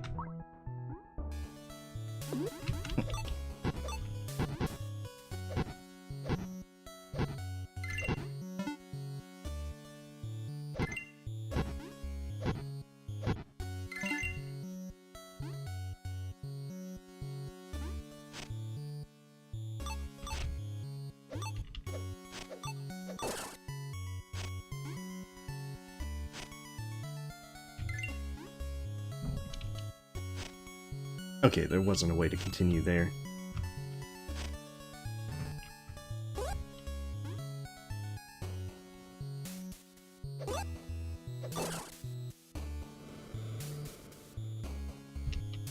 I think I missed something going up and then to the left.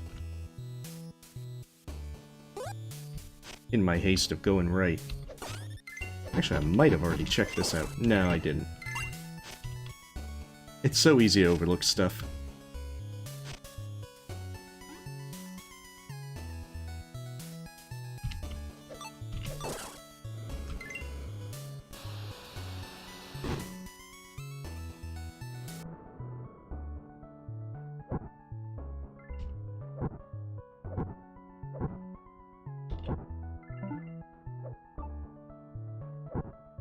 So you definitely want to break, like, every block and so forth, because there's so many secrets. Or stuff that it kind of needs you to pick up, if you want to actually get anywhere. Oh, I almost thought the fish was the bird. Because they're both green.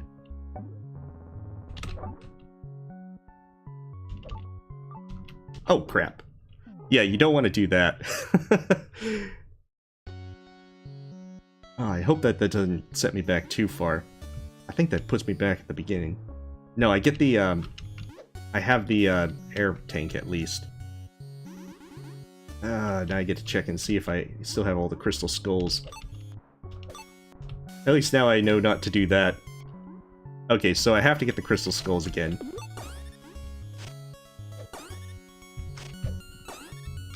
So, small setback. This time, not be so bad.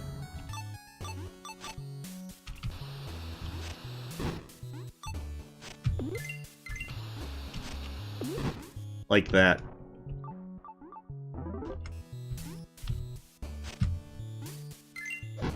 It is the small downside of all the various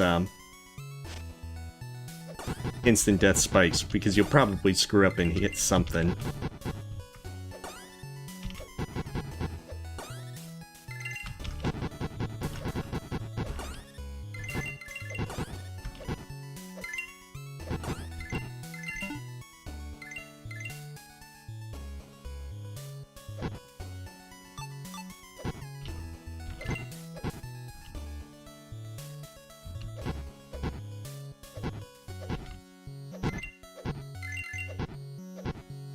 Okay, let's see.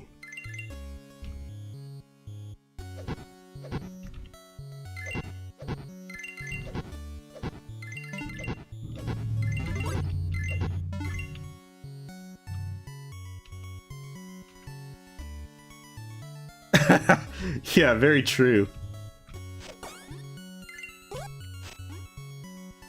Is it the kind played on the poorly played on the recorder?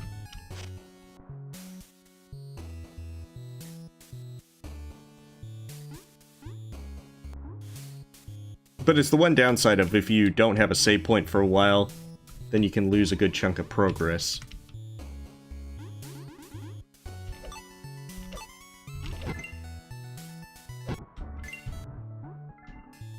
In fact, now that I think about it, it might be better to just get the save point, go back, and backtrack.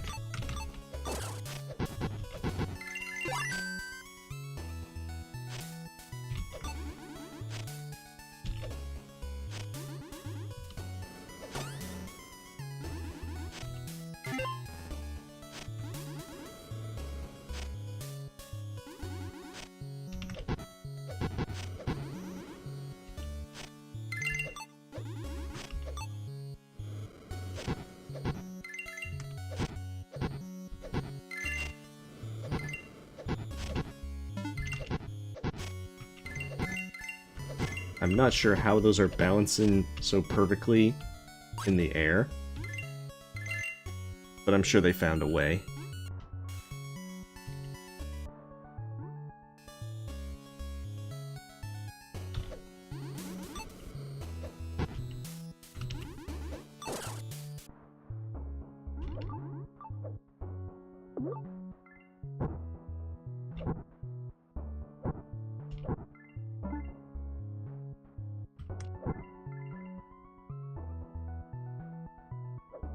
The downside is I'm pretty sure that there was a save point like right immediately in that area.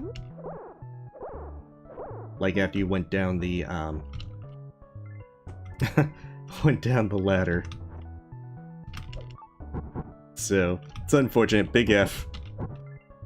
L to play, get good, kid.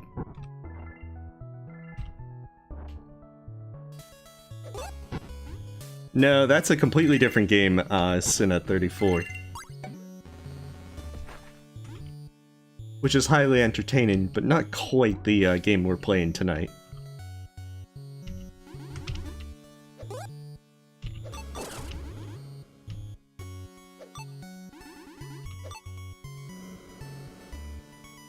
What, you've never played the pigeon dating game, Sinna 34?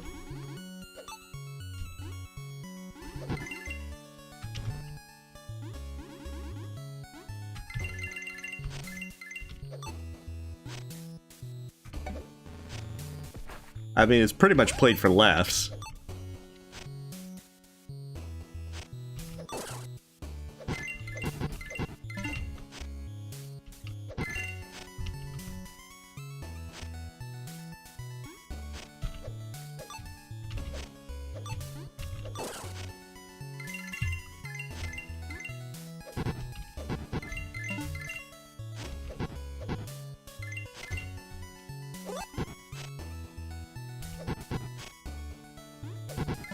Yeah, it's called Hitofo Boyfriend.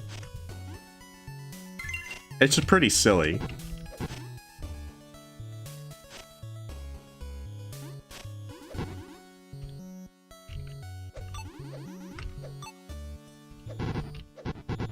But it's good for a laugh. Would definitely recommend just trying it, just for the lulz.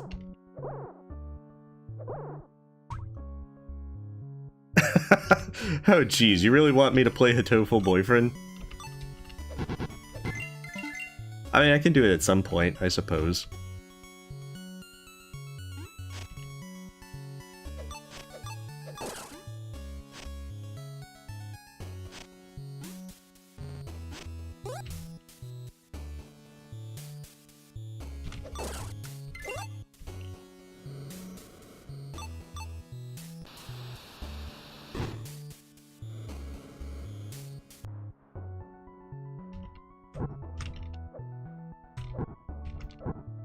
It is pretty goofy.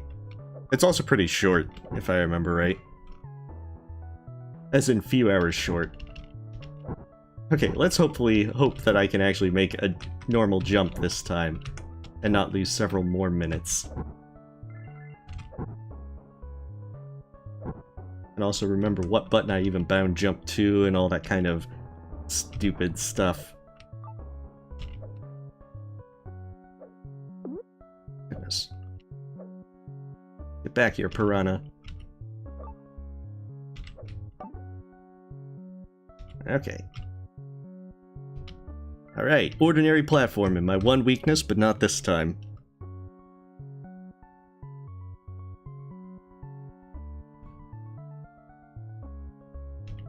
Good thing this air tank never runs out of air, otherwise Cindy would be in kind of big trouble. Alright, see, there was the same point right near there, and of course, I gotta dive right by it. But right before reaching it.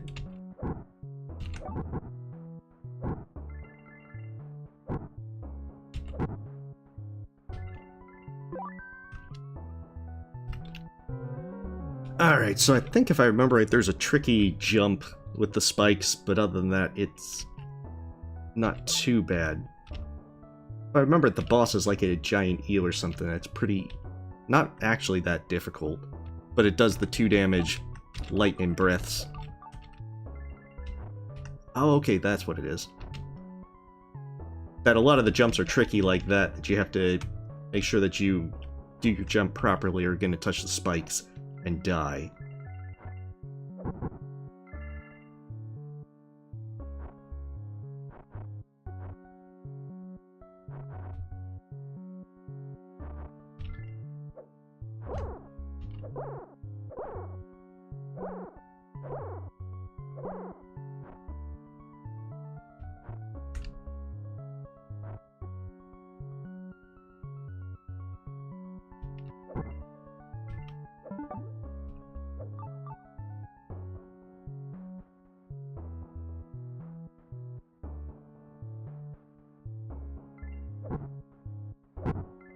Okay.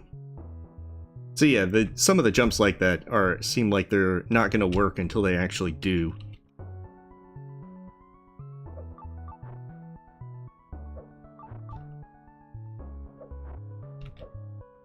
Oh, come on.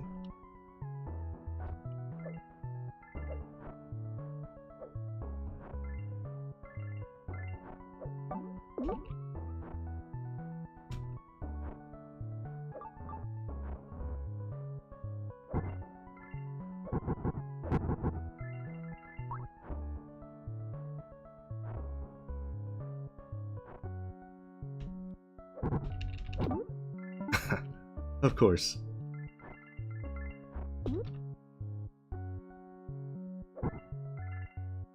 Yeah, I think that was the tricky jump, because if you jump right by the side of those spikes, then you will touch them and die.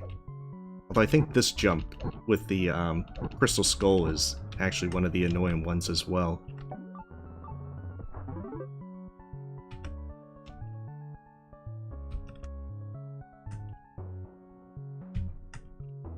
There we go.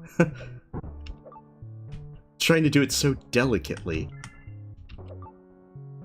in the hopes that you just don't touch the thing and die. Oh, Primal Hatchlin, I actually have played more mature games like Resident Evil 3 and had no problems with reading any of like the files and such that had swearing in it. So I don't really have any aversion, for the most part, to swearing. It's just not something that I do like regularly. Like, there's a few things in context, like playing with friends in a more mature setting with like World of Warcraft, because we're all in like our 30s, that I'll swear more in that context, but it's still not like an incredible amount. Okay, so we have the tablet. That one lowers the lava. So, I mean, I think there's actually a few times in which I've actually have sworn, and I realize it and I just kind of catch myself.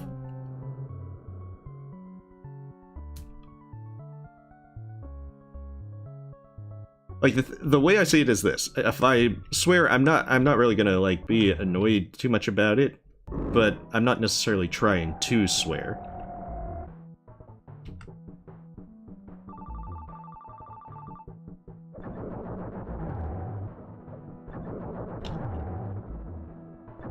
Okay, so it does track in lightning.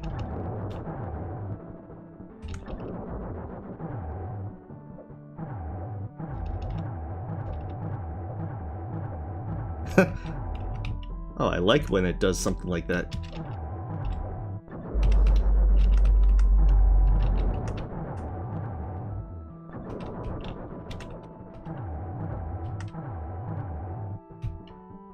Now this one's pretty easy.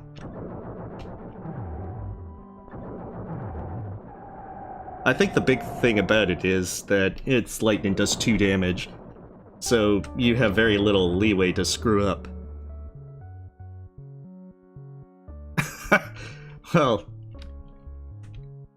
I'm sure at some point, like, Hotofo Boyfriend's pretty tame. It doesn't have any kind of stuff that certain dating sims have, are known for. Like, I have no interest in those kind of stuff.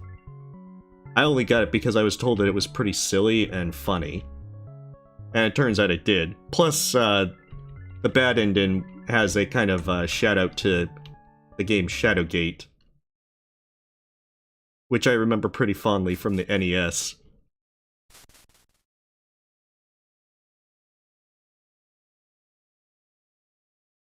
Which at some point I said that I'd play Shadowgate, just because, like, folks are probably not going to be entertained by it, but it's like the old point-and-click game where everything kills you.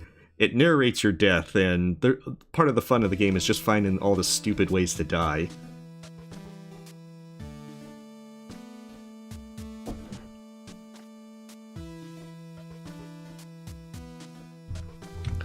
Alright, so now we can lower the lava. The Eye of Kokokan. I didn't think you'd actually find it. Impressive for an outsider. Hold on to your biscuits, you're about to see some serious shizzle my hizzle. Or what the? This thing has been known to make its owner talk in strange tongues. This should do the trick.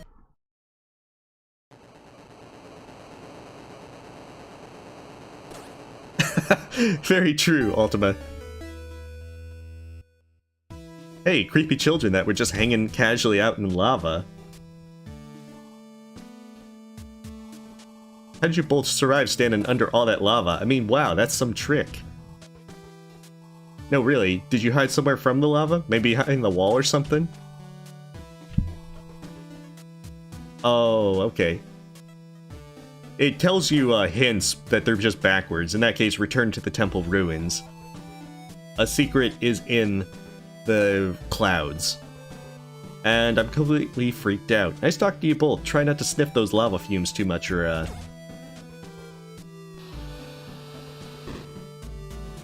I'm gonna say that that was my attempt to get rid of them.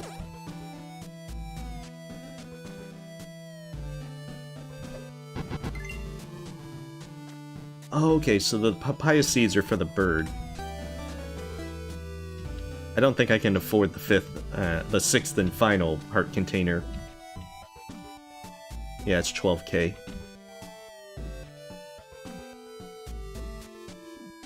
I want to say that the papaya seeds is the thing that I need to be able to train it with the thing where it gives the potions. Yeah, because it's this one that... This lady's like, give me papaya seeds and I'll teach you. Wow, I don't believe it, a bird. Not just any bird.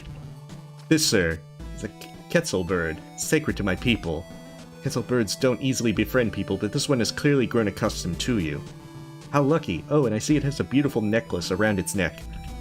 If you have any seeds, you should place them on that mount over there to make an offering to your little friend. Alright, learn your magic spells.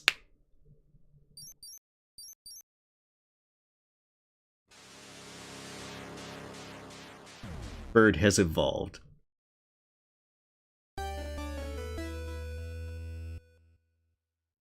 No, believe me, I don't think that you need to bother trying to animate a pigeon dating sim. We remembered from some of the necklaces a lot forgotten magic. Anyone who befriends the bird can be revived automatically if they hold a life potion. Once all life potions have been used, this magic has no effect. Of course, that bird is wearing the necklace of Ra, but why? All the texts I've ever read state that the Necklace of Ra's rightful owner is the nameless daughter of Kukulkan. Oh no, the plot has been given.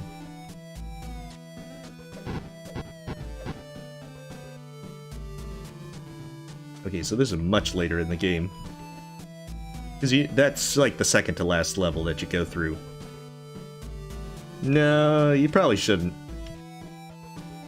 Okay, how many things do I have? 51? Just enough to go into Kukulkan's room of doom.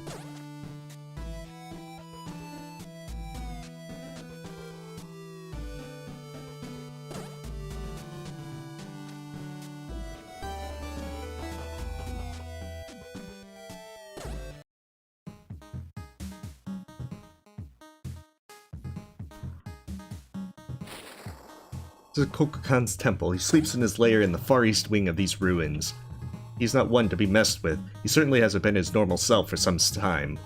Something is up, but what exactly?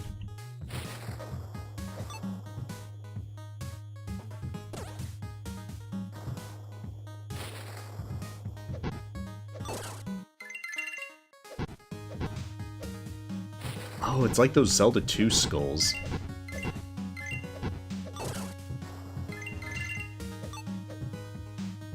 I'm not even sure if they can be killed. Just like those Zelda 2 skulls.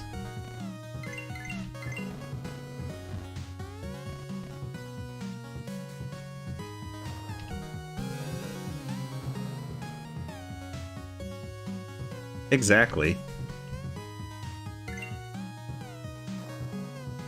I don't know, I'll put it up, because, like, I do know friends wanted to do the, Dead by Daylight thing. Not necessarily as a stream, but I do want to play that with them at some point. Whether or not they are cool with doing a stream, and... goodness. But I mean, I have no objection to playing a Tofu Boyfriend. It's good silliness.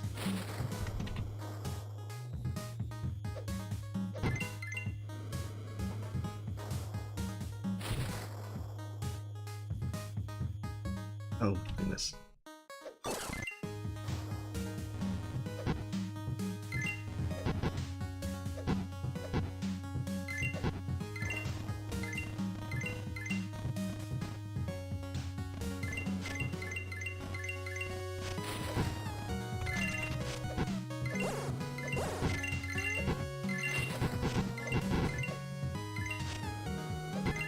Of course, that's the thing. I don't know if this one is going to be one that we're gonna have to finish on Saturday either.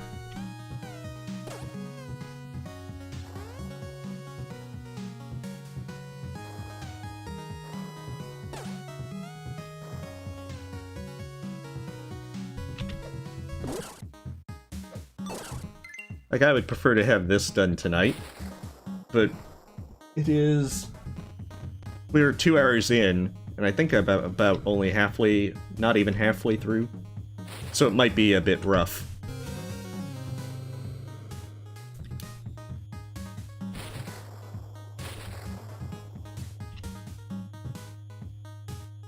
And the downside, I missed gems and so forth. Hey, that's rude. You don't spawn right by the ladder.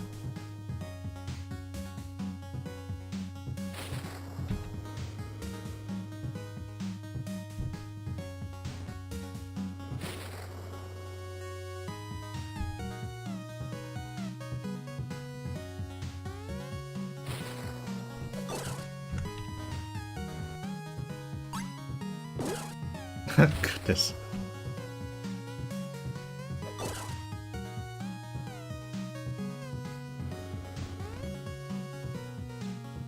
Okay, so that's why I want the diamond. To fall by the diamond, because I'll get the blue key as well. Hey, Hornet, and welcome. We're playing Sydney Hunter and the Curse of the Mayan.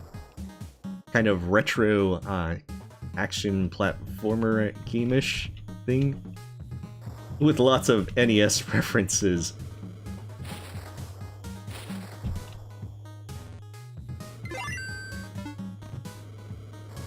Yeah, so this is that point in the game where I gotta try and save up the huge amounts of money to be able to buy that second papaya seed and final heart container. You don't really need them, but it's nice to have just a little extra leeway.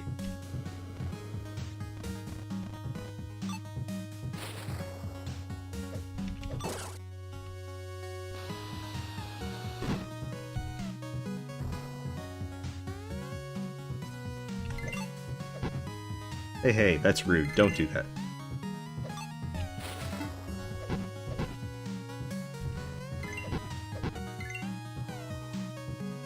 Feeling lucky? Select a gem to play. Alright, this is just like that Zelda 1 thing. I feel lucky. Sorry, try again. I hate you. I'm never coming back. Leaving a 1-star Yelp review and everything.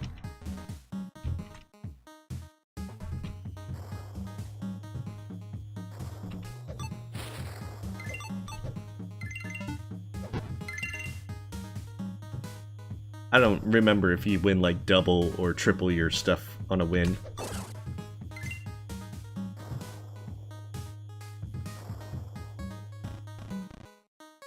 Yeah, it's overall pretty fun. Bosses are a bit on the easy side. Usually if you die, it's gonna be to something stupid like instant death platforming. Like I've done already. Jumping into spikes and all that. Actually, I think I need to go up and right first.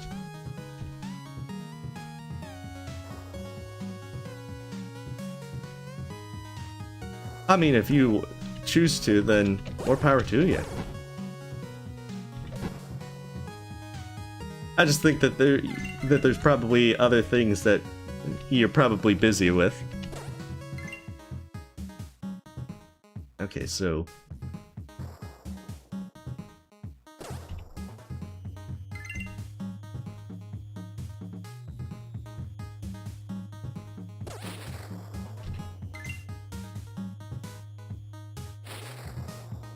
Oh, hey, William Coleman, and thank you. No problem. I'm glad that that it's something you enjoy. I do apologize that I've been kind of inactive with certain things, especially uploads. But I'm hoping that I get back in the swing of things, especially with doing the mod, the Absolute Inferno King today. Oh, it's like, which way?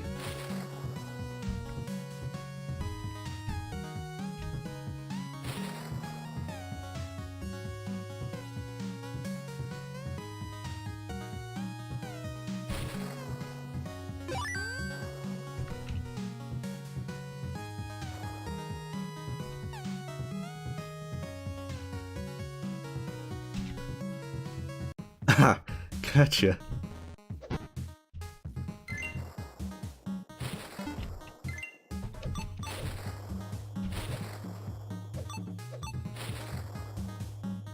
Wonder if it's this place that has the upgrade to your whip, where you shoot fireballs at max level, at max health.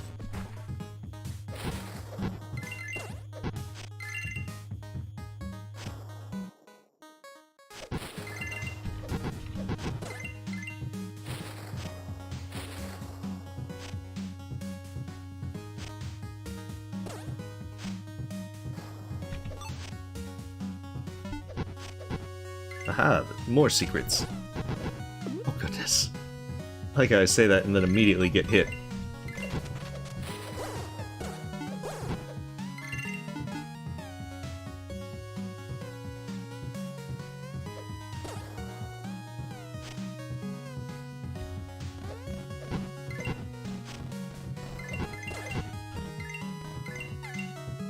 But I would point out with this game, it's usually on sale. And it's very often on sale. So if it's a game that interests you, definitely would recommend waiting for a sale or such. Or if you're just kind of on the fence, then, you know, wait for a sale. Because it's $10 normally. I think it's pretty good for the $10 that it costs. Aha.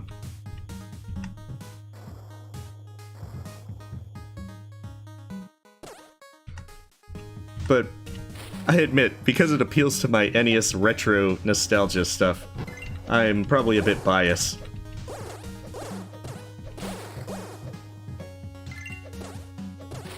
Oh, come on. The whip is not the best for this guy. I think the boomerang kills him the quickest. Quest for the Golden Duck? I have not.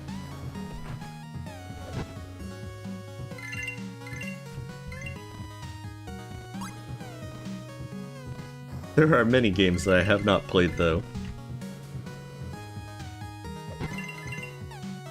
Oh, look at all that treasure that I haven't picked up. And never will pick up. Because it's disappearing right before my eyes.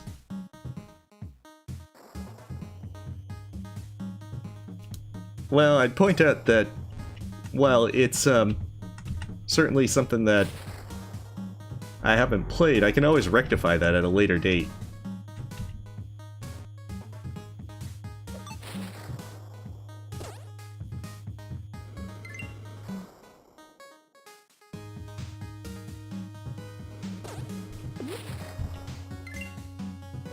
Very rude. Shooting me from up there.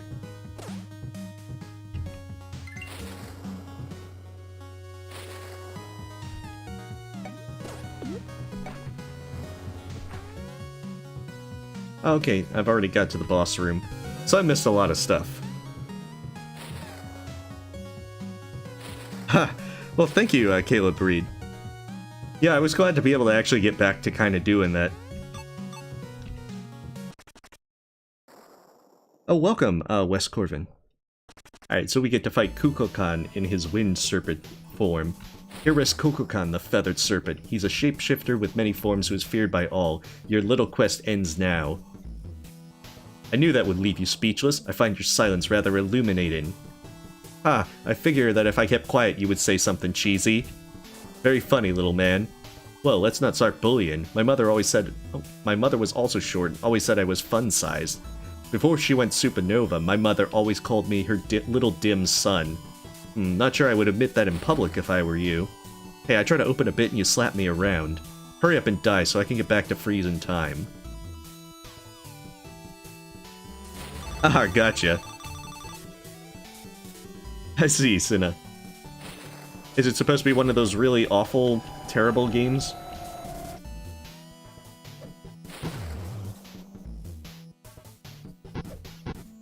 Okay, so that's what it is. He does his little... Okay. Huh.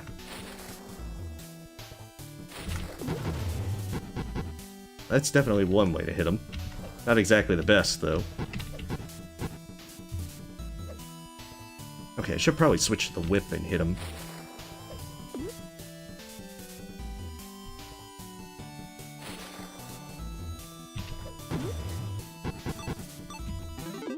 Oop. Alright, let's try that again. This time, realizing how his pattern actually works. Oh, that's what it was. The bird's not in the fight. That's why I wasn't healing. I was assuming that the bird would save me. Alright, we can skip that now.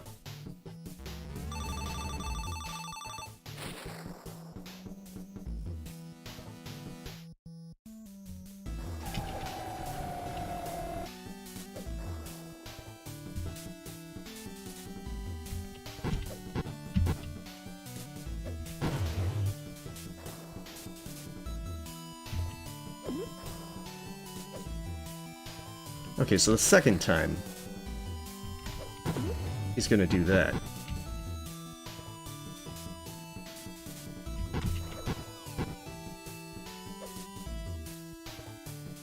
If I'm not mistaken, he comes up from there.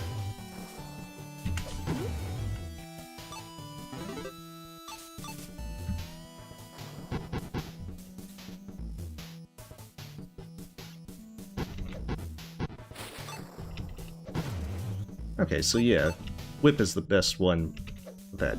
Oh, jeez, I completely forget that he does that.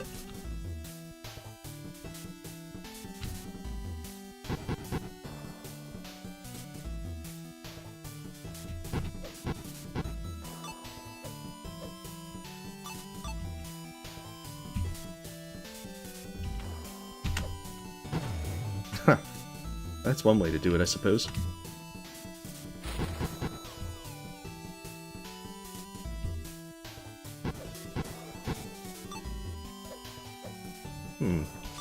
Hit him before like that.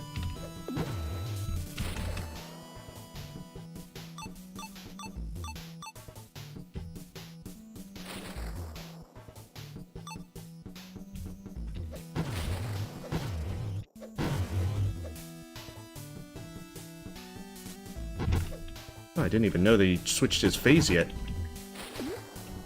I'm probably dead.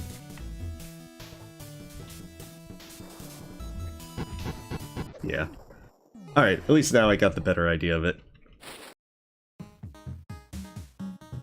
Hey, well you have a good night, Hornet.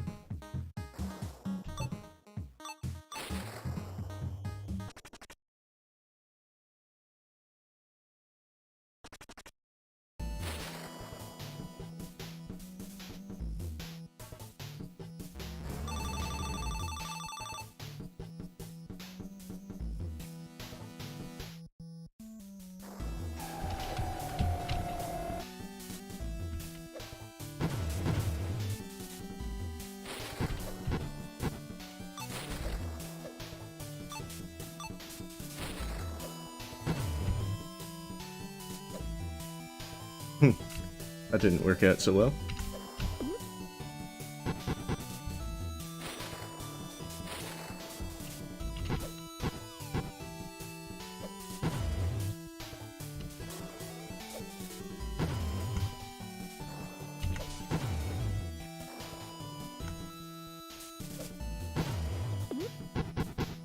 Oh, I was surprised he could hit me from there. Oh well.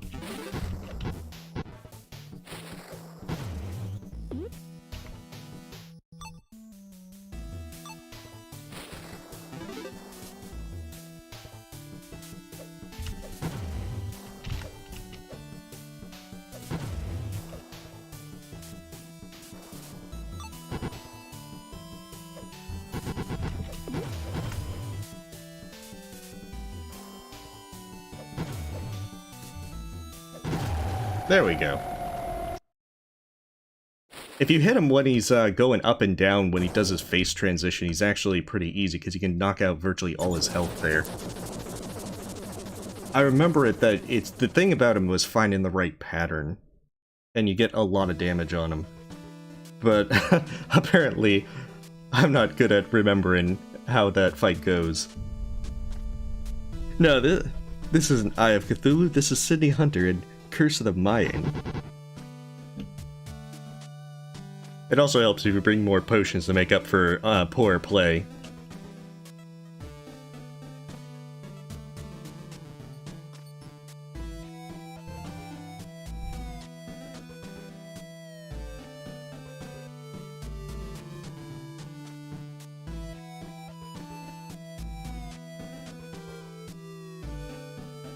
Okay, how many... I only have 56, which I don't think is enough to, which I don't think is enough to be able to get to the next one. Which I think is the Rain God. Huh. I suppose that's one way to put it. Oh, okay, the Rain God is actually 50. It's 60 for this one. But I'm still short a few. Because that's the Temple Grounds, if I remember right. Okay. The Temple Grounds has a thing which doubles the amount of gems that you get, which is a good reason to go there as quickly as possible. But alas, it looks like we have to do the Rain God, who has the skeleton key in his office place. Not office, his ruins. Apparently I'm more sleepy than I thought I am. But that's cool. Like, we'll probably have to end up breaking this into 2 parts.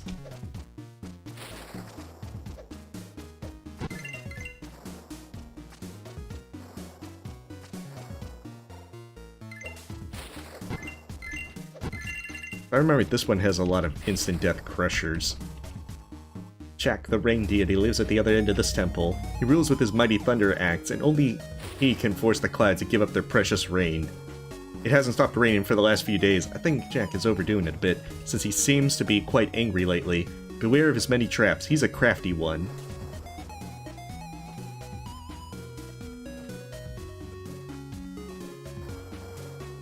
Huh, that definitely is a rather curious...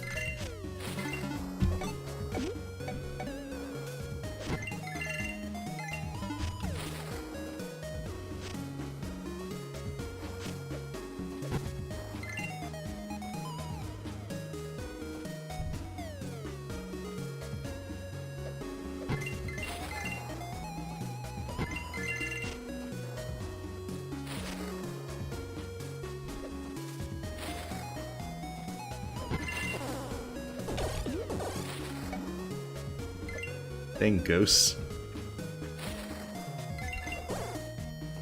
Oh, that seemed like one of those ones that would just break away.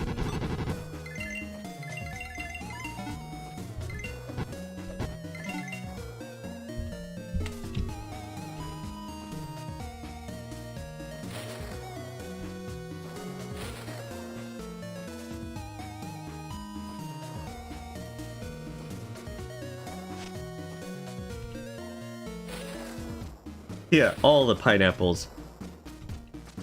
Sadly, I can't take them with me.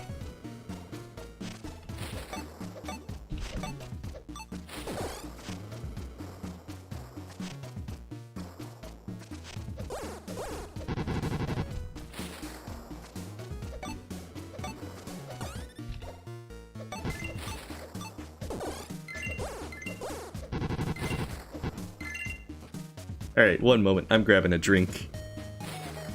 Hollow Twitch is still broken or not? I don't know. I actually haven't tried it in a while, Sinna 34. I'll have to actually see about that. 1 second. Pausing to get a drink.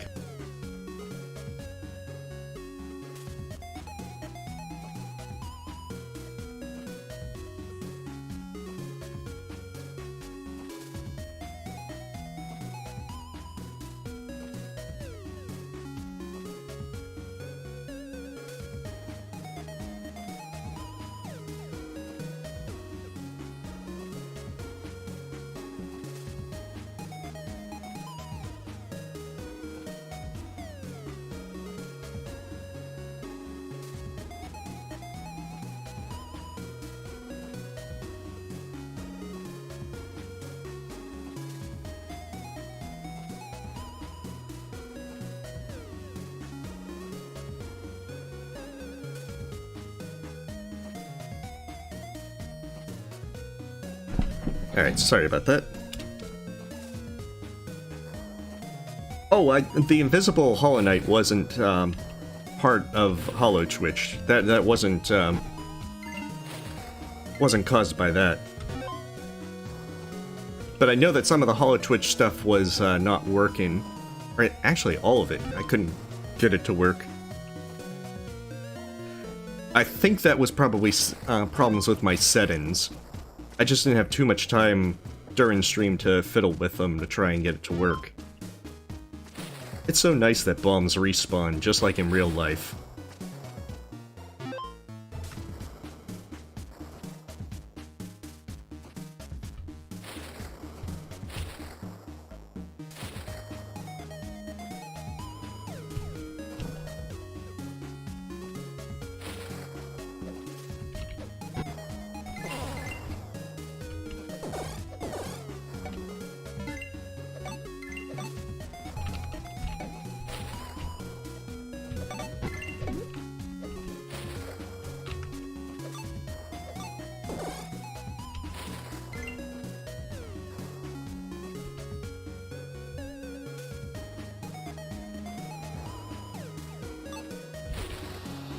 Okay, I see what it is.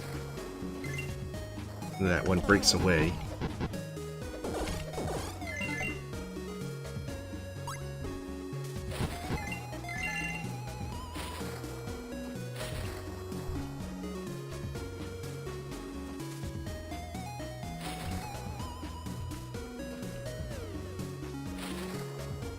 Oh, shoot.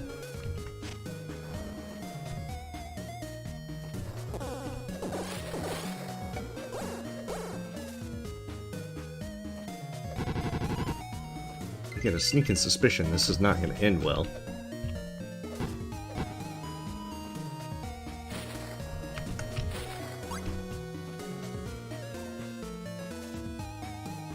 I'm genuinely hoping that there's a save point nearby. Because otherwise, with my 2 health and no potions, I do not have high hopes for survival.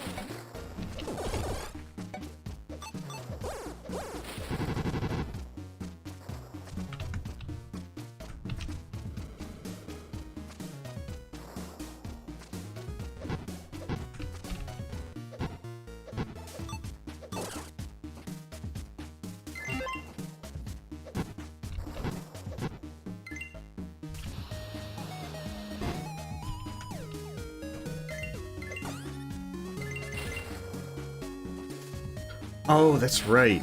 That's what you need the skeleton key for. Because the grey doors are only opened by the skeleton key.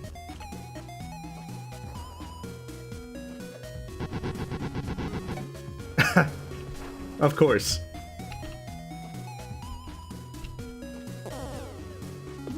Ah, very rude.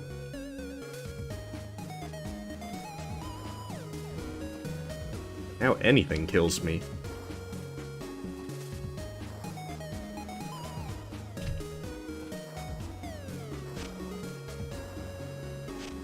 Oh, much needed pineapples.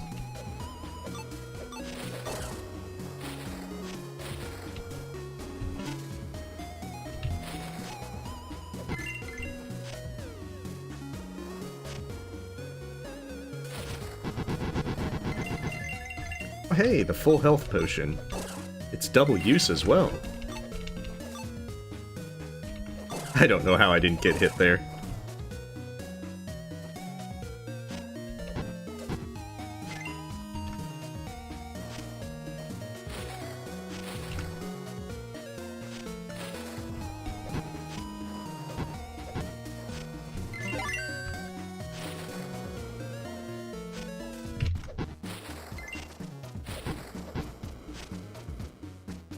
Curse you, inaccessible pineapple.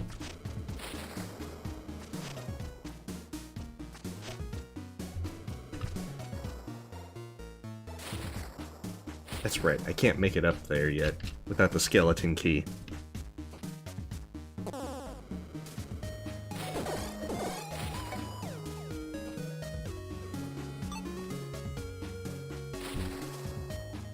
Fortunately, my trusty bird will heal me. Oh goodness.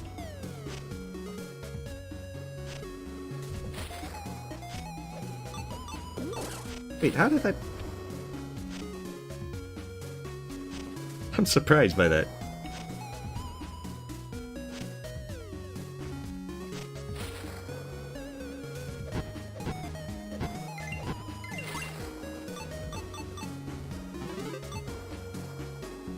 It's like that double-use potion, the red potions from Zelda 1.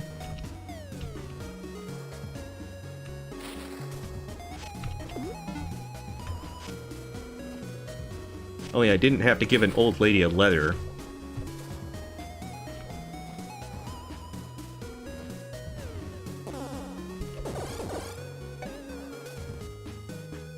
Yeah, I feel like I probably didn't want to go this way first.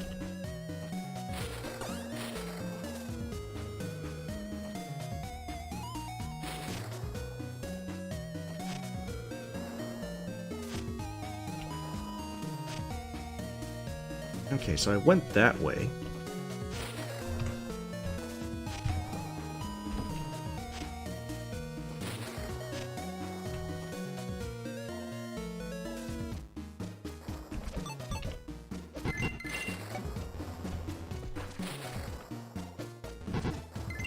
So that probably was it. I just overlooked going up here.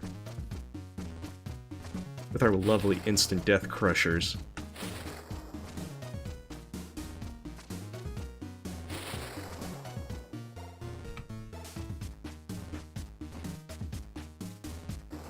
I think I want to wait until that one has reset.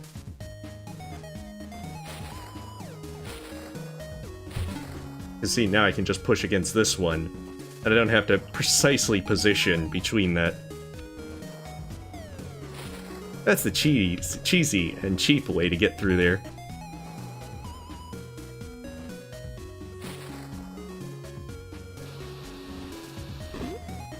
Oh goodness. Yeah, note to self, make sure that you didn't put the button to use bombs where you'd normally jump in Hollow Knight. Okay, so need the crystals. Hey, wait, save point, save point. I can make up for bad play if I have a save point. Alright, well, you have a good night, William Coleman. And hope everything goes well for you.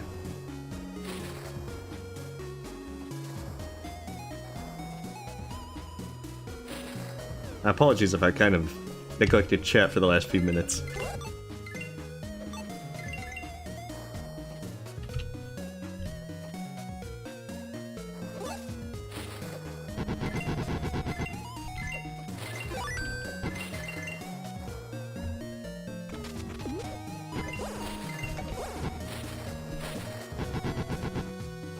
Of course.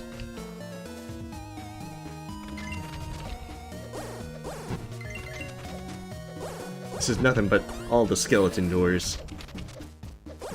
Just to make you, a bit annoyed. Curse you, skeleton doors!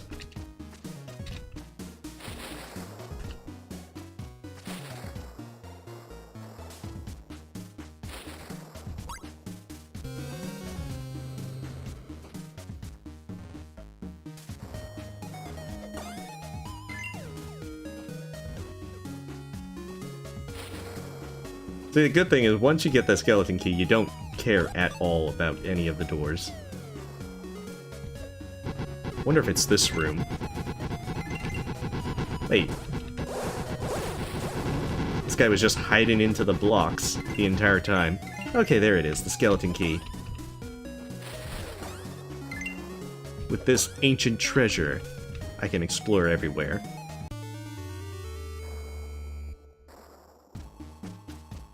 You've found the master key. Use this kingdom to open any door in the Mayan kingdom. Except the ones that require crystal skulls. You still need them.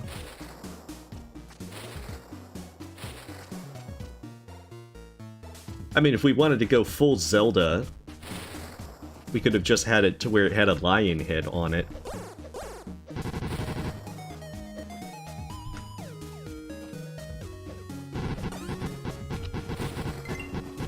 Oh goodness.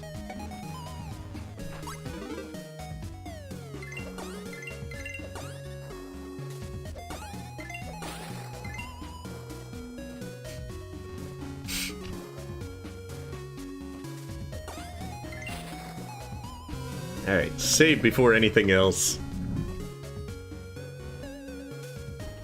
Because I know perfectly well I'm gonna mess up something.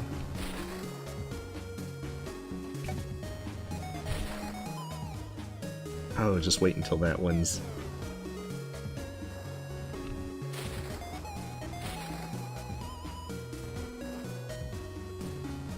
Okay, so it has the slight edge.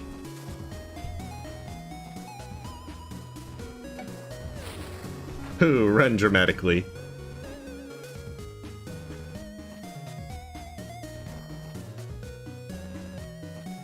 Okay, I think it has...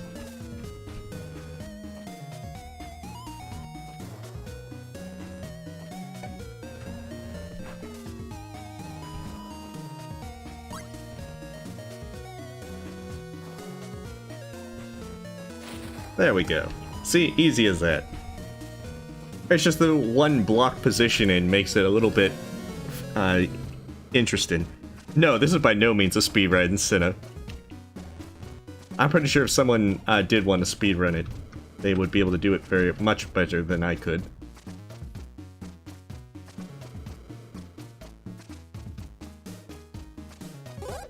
Like, I don't really even remember where most things are, which is why I've been missing crystal skulls in various places. I just remember the gist of the game.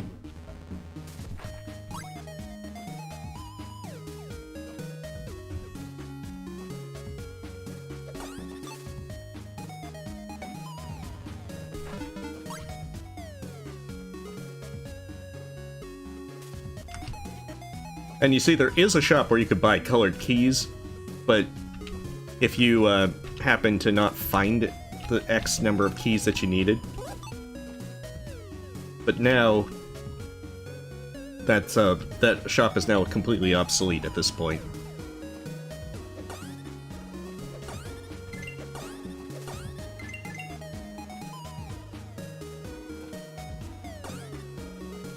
Oh, all good.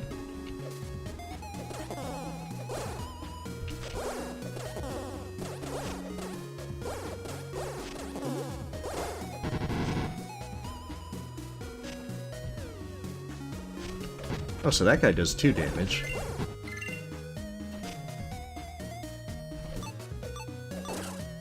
I had just gotten lucky and killed him off before he could actually attack me.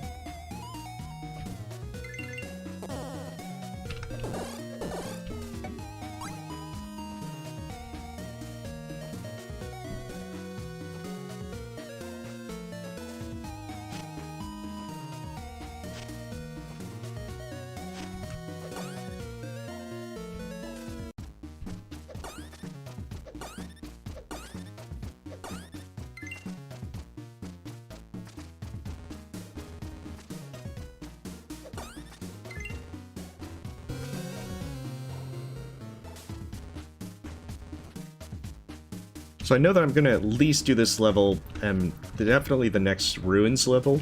I'm not sure entirely if I'll focus on the the 5th and final Mayan deity, because there's still another like level or so after that.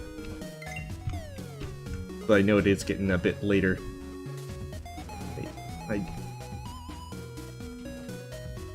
Okay, yeah, I do have to backtrack from there.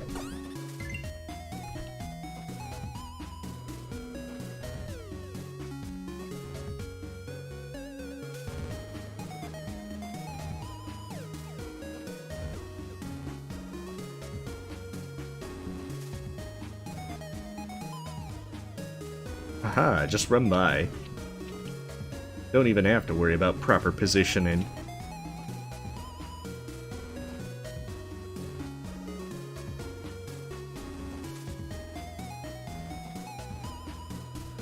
Alright, so now I can actually go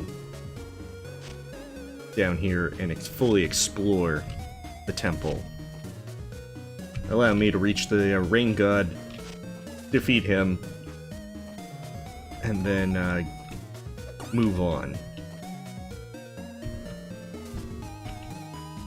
But this level is a good bit longer than it feels. Or at least seems. Especially if you do what I do and mess up and go the complete wrong way.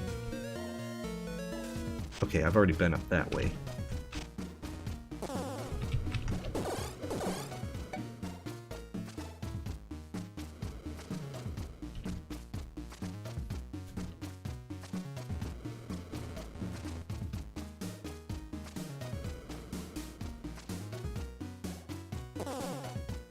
Oh, geez. Yeah, if it's like...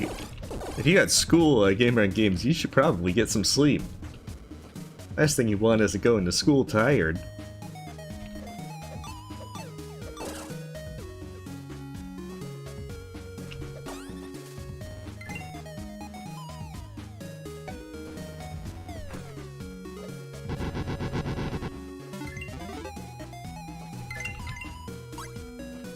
Cause totally not worth it for a stream. Obligatory stay in school, winners don't do drugs.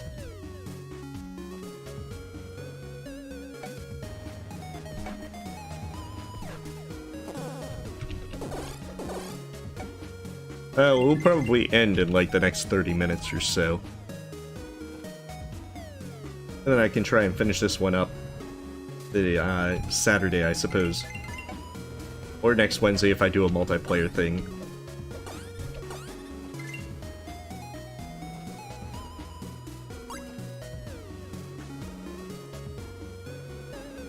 Because I know I'm certainly starting to feel the effects of it being later at night.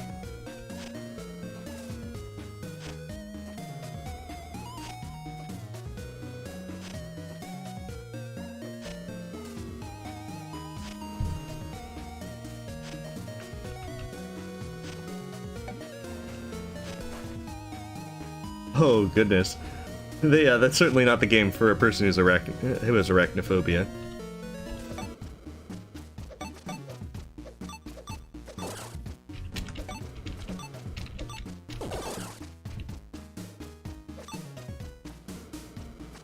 Like, I didn't see much with Grounded, but it has like that kind of Honey, I Shrunk the Kids vibe to it.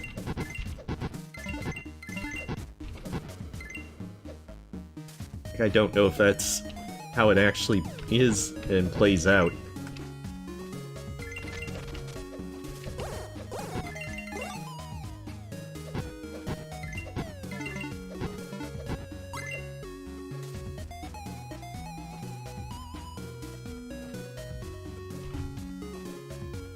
I think it was Relia that streamed Grounded, or started a playthrough of Grounded.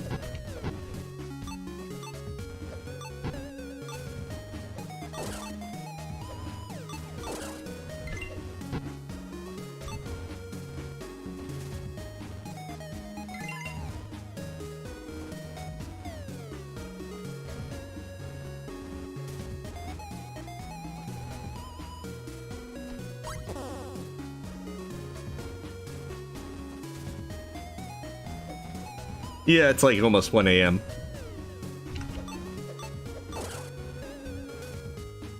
It's one of those things where I'm starting to get sleepy. To where I'm not noticing certain things. Like, I didn't even see that Firebird initially. But some of it's also just that I'm trying to pay attention to chat while playing.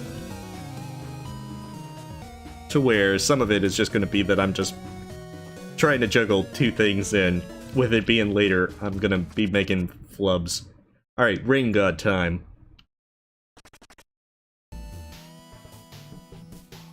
Jack, the god of rain, carries a big hammer that shakes the earth.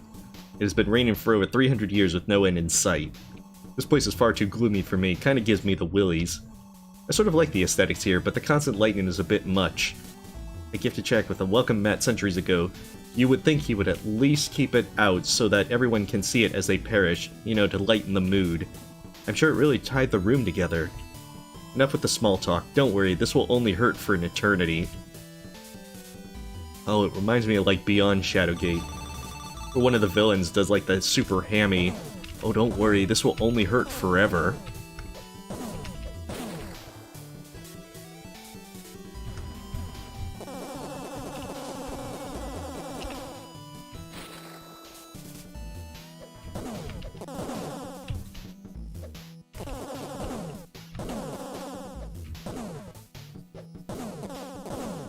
Oh, I'm out of room.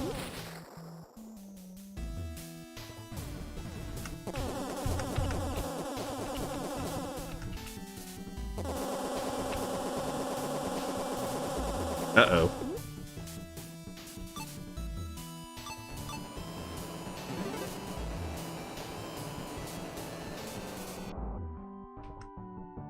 Oh, it's phase 2.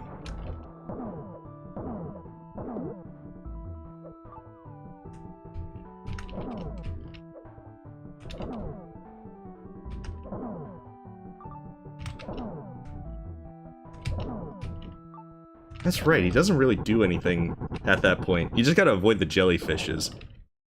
They like to try and be where you're gonna land.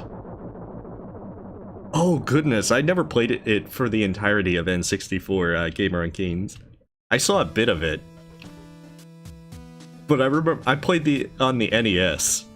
And I didn't play Beyond Shadowgate, but I've seen stuff with it.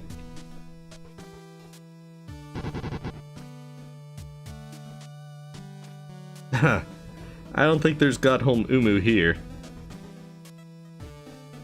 Unfortunately, the jellyfish don't explode. Well, he doesn't summon his full Umu powers then.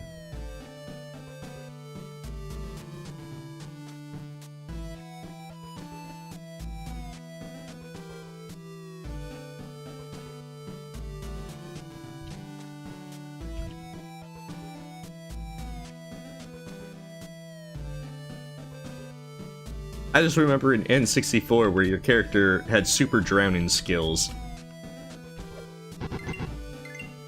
Especially at the beginning of the game.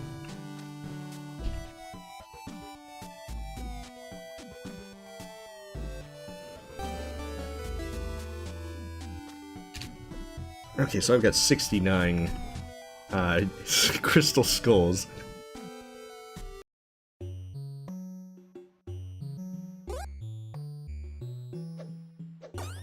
Alright, the temple courtyard, which has the most impressive boss in this game. Also, the most unusual boss.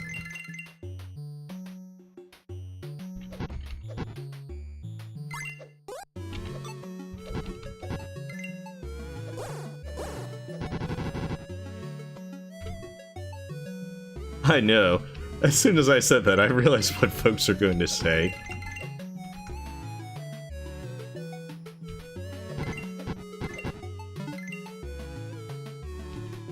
Unfortunately, there's not enough to reach 420 skulls.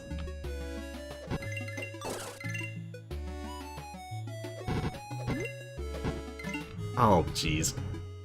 Like, after you do the Rain God's level and get the skeleton key, anything that has any additional keys are just worthless.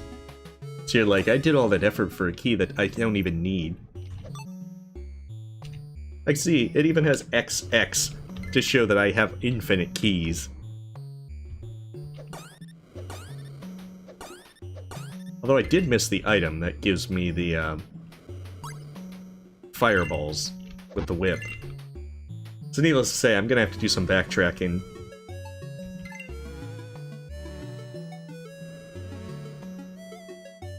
This level has the one item that doubles the gem values, so you definitely want to get the item here. I think the Death God has the one to where it takes half damage from attacks.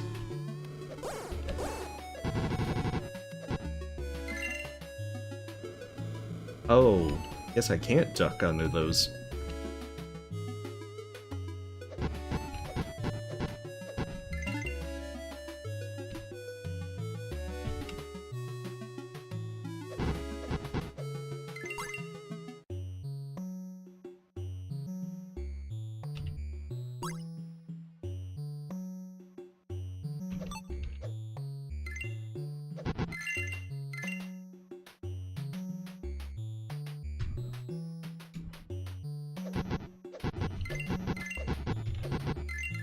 Oh, that's a lot of free crystal skulls.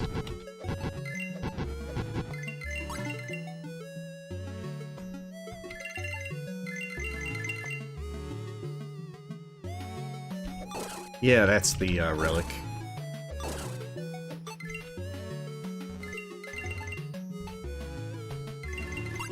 Yeah, I think this one's a pretty short level, as it just gives you the skulls. To basically be like, hey, here you go, you can make it towards the later levels now. Found a heavily worn Maya coin. Must be the coin of Kukulkan that I've read so much about. Never thought I would get to see one up close. This is indeed good fortune. The bearer of this coin will experience an increase in good luck. The prices charged at the temple are criminal. This couldn't have come at a better time.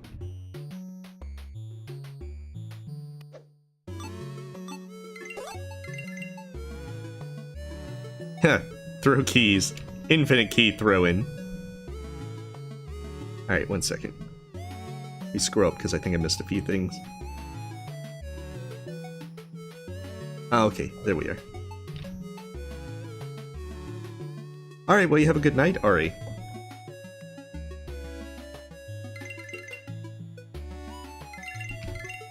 Yeah, see, all this stuff is doubled, so that makes it so much easier to be able to get the last heart container and everything. Because once you get the last papaya and heart container, there's nothing else to really spend money on. Unless you just need to buy potions for some weird reason.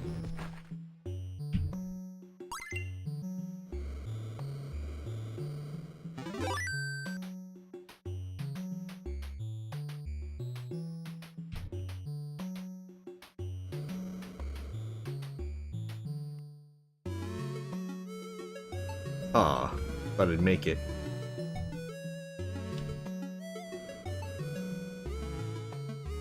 Fortunately, there's no fire debuffs.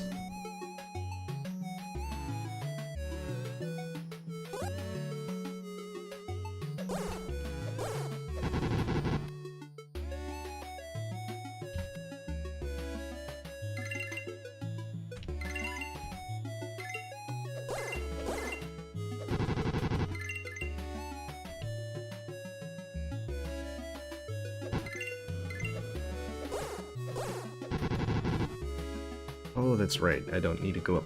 Going up that way is where I want to go.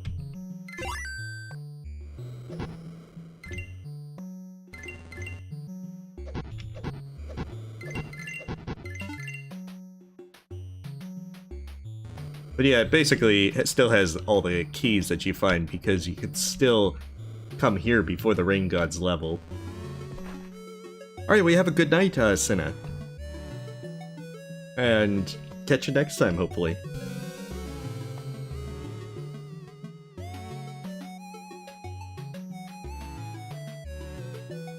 Alright, this is the most impressive boss. Just a giant boulder. Seriously, this is all that it has. The entire thing of it is you just need to climb the rope so that you, well, the vine, so that you don't get hit. But every time you hit it, it has rubble. So you can actually get yourself, because the rubble can fall along the vine. So you don't want to have it, you don't want to hit it too much. But yeah, this is all it does. It's like the easiest boss in the game in a certain sense. Personally, it would have seemed better to have like a chase with a boulder.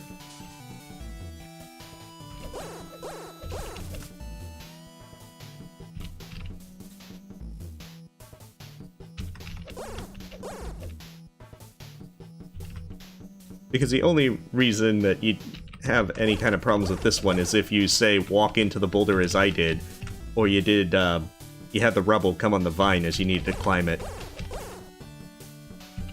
Like that.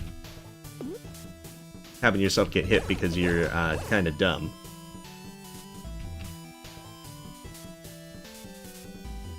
Okay, maybe it's a meatball.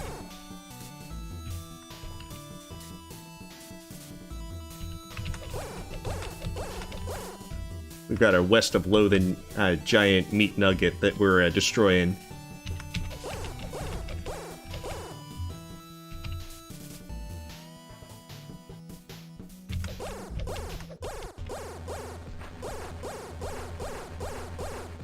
It could be an Indiana Jones reference. But you would have thought you would have been running away from it. So yeah, the boss there is a bit unusual. Yeah, very close fight. It's because I was being dumb and I didn't even pay. I kept running into the boulder. Because I am very, very skilled.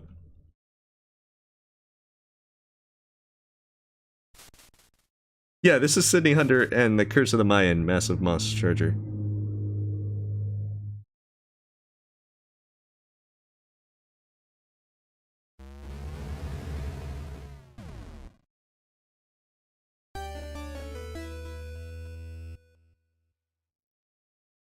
Okay, that was a relatively short level, so...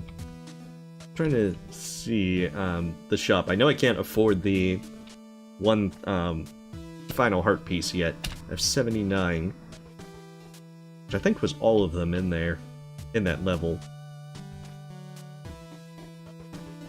I'm trying to remember if they sell the second papaya there, and how much it goes for.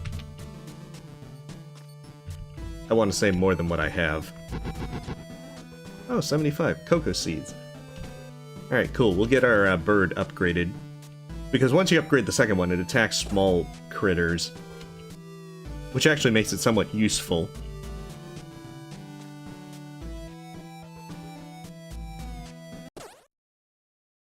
Alright, bird, evolve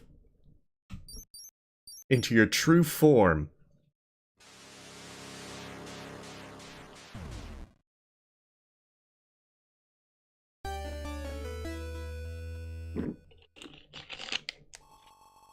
A brilliant burst of light emitted from the little bird's necklace.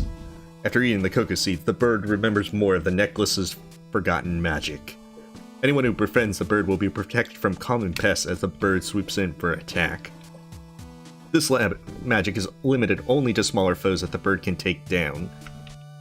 This bird knows something. It seems to have mastered the magic of that amulet. I'm starting to think that this is no coincidence. Perhaps the stories of Kokokan's long-lost daughter are true? I read that she's been missing for so long that even her father himself no longer remembers her name. Could this little bird lead me to her? Maybe Kokokan's daughter can help stop the curse before the great cycle begins? Maybe the bird is his daughter.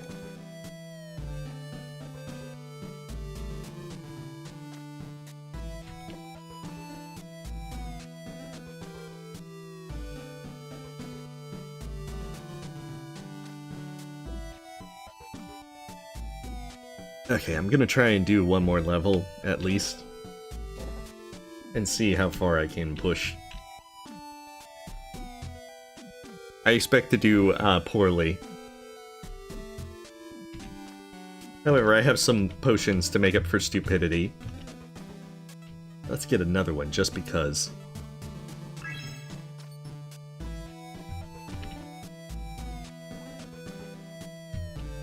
I think the red potion's only available in the Ring Gods level, for the one that drops. Okay, so I've done that one. So it's time for the Death Gods level. Who basically, if I remember right, he's basically like the Corn God, with only a few extra attacks.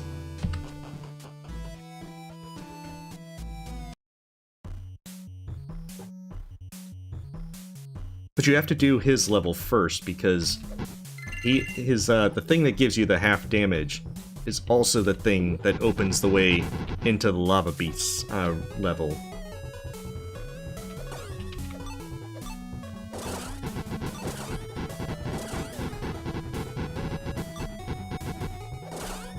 See, that makes the bird a lot more useful.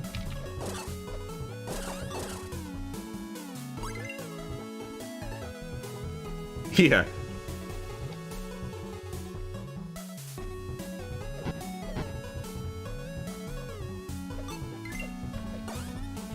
So that's why you kind of want to upgrade the bird.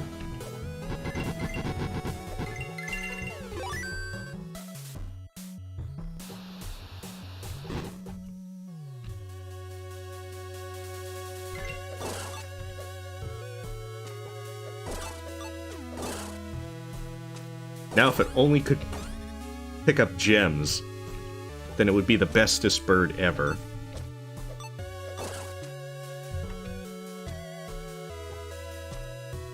Nah, this one's the Death God.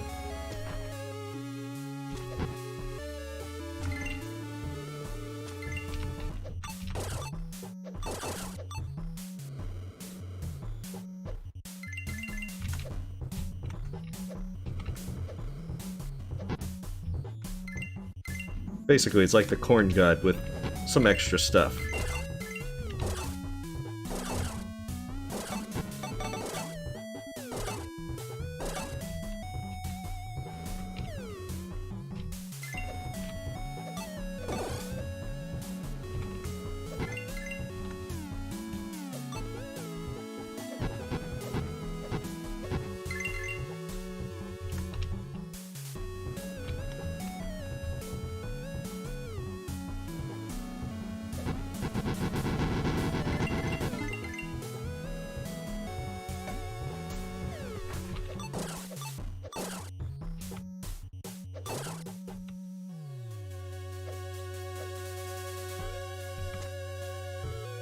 Oh, this is the annoying part where you're waiting for the little enemies to come to you.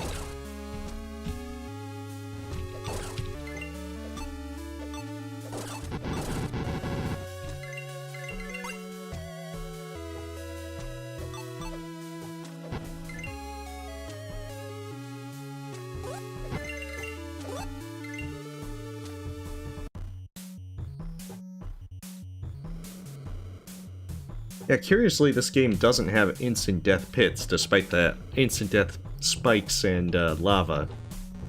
Like, there's no actual fall damage. Which is a curious thing, because you'd expect there to be.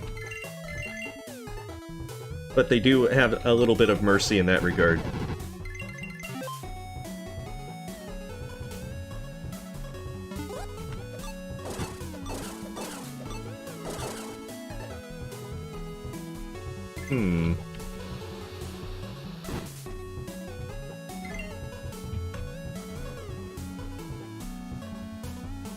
Aha, save point.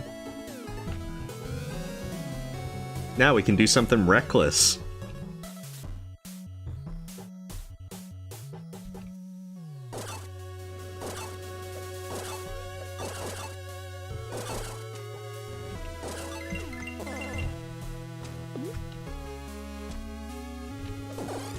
Very rude, Mr. Ghost.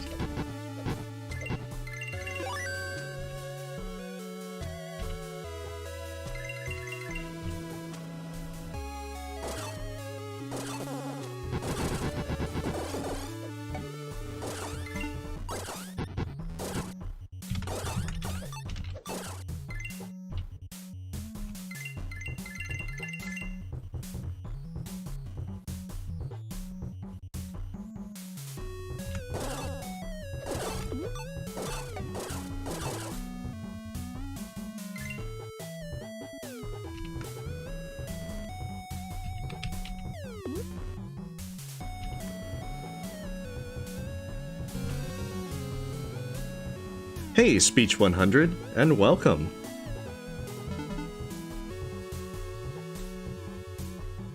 I think I'll use the boomerang this time, because it's like the thing that's actually very effective against them.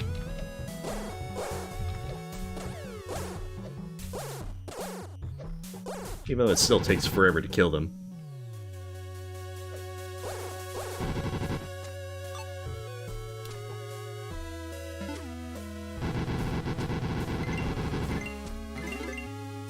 Like, as nice as the boomerang is, I always forget to make use of it. Even though I should, because it's actually a pretty useful weapon. It just has some drawbacks.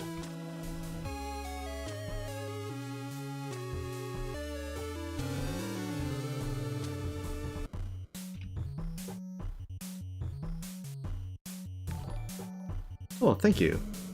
Let me see who that was. Felix Schultz, thank you for the sub.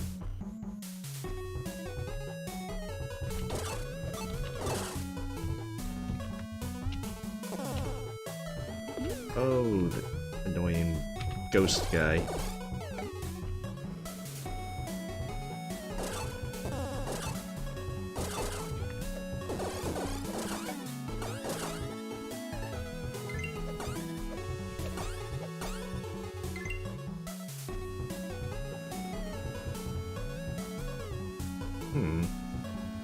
Okay, that's how I do it.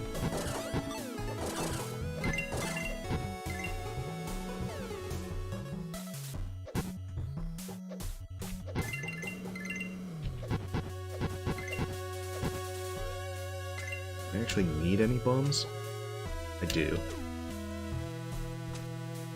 At least it wouldn't hurt to pick up some more. I know, boomerang is effective in certain areas that aren't this.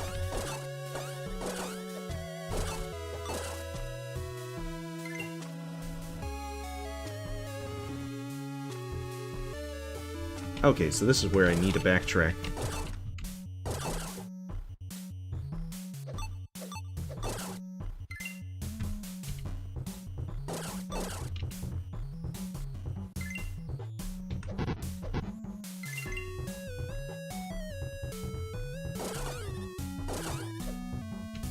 Okay, so this was the start of the level, I just didn't go this way. Or at least I didn't explore this way. Because that's all I don't need to yet.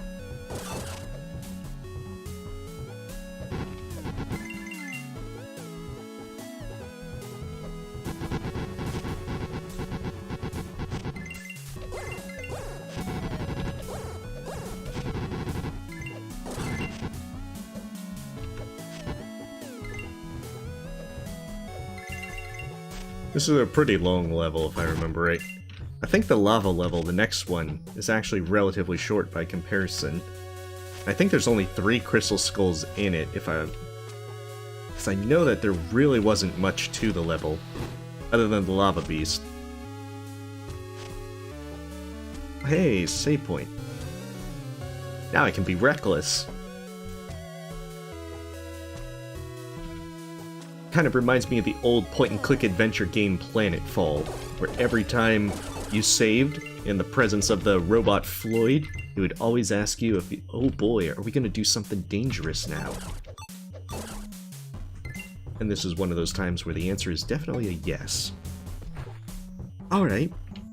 Well, you have a good night, Zachary.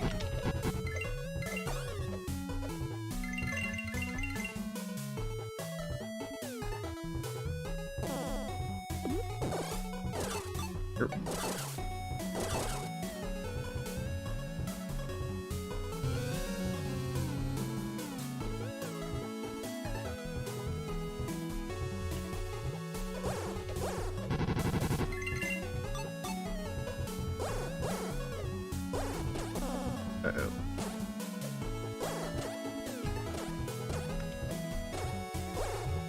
Come on, you can't dodge from all angles. This is a boomerang. It's the greatest weapon ever.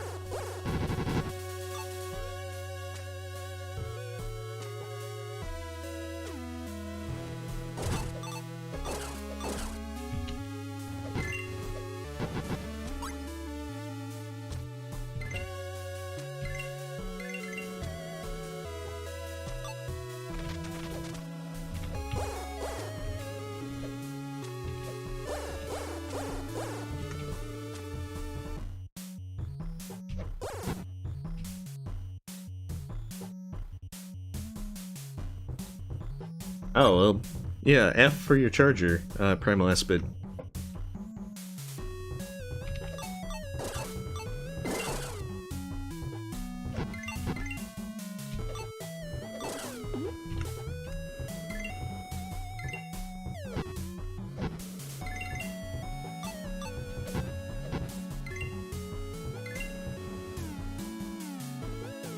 Yeah, it's probably going to end after this level, Gamer on Games.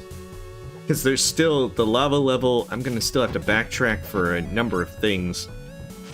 To where, to be honest, I don't think I have it in me to continue. Like, I did think that the game was over 4 hours long. To where I'd probably have to split it up. Yeah, I'm not even going to risk it. I don't need the gems that much. Oh, jeez.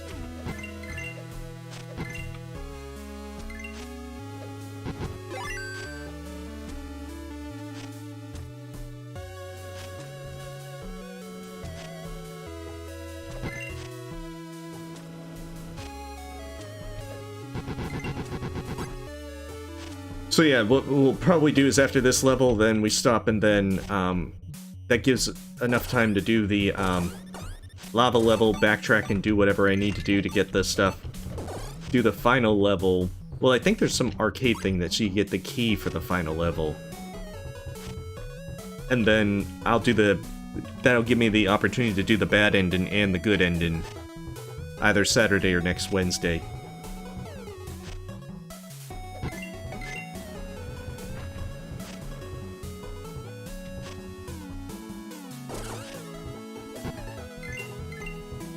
Oh, hey, more save points.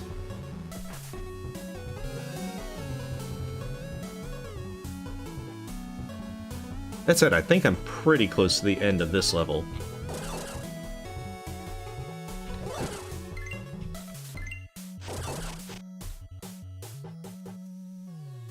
And only 5k more and I can actually get my last heart container.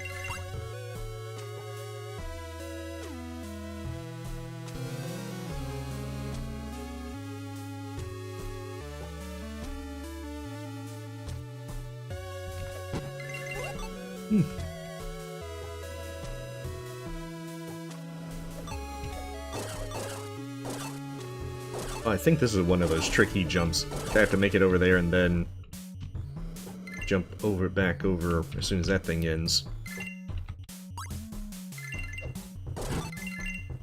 Or it actually is easier than what it seemed.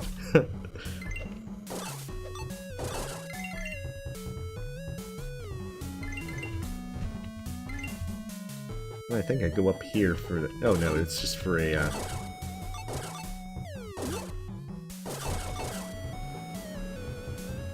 for a gem.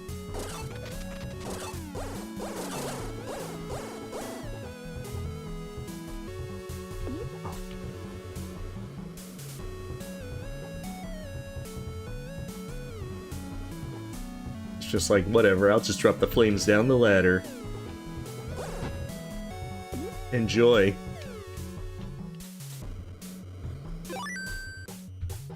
Yeah, the downside to those things are just the fire gets everywhere. And then before you know it, you're on fire.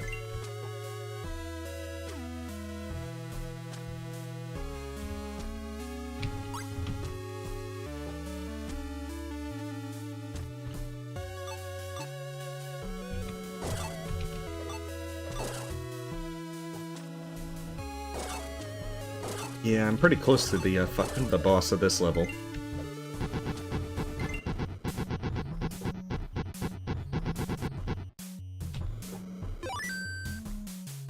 Oh, that's what it was. You had to make a choice whether you wanted the crystal skull or the one thing, the gem. His chamber is near. He has many attacks, so be forewarned. His flame attack is more intimidating than it appears, but I hear that a stiff wind can stop it. That's the obtuse hint that you get, where it's like, use your spear and it gets rid of his flame attack.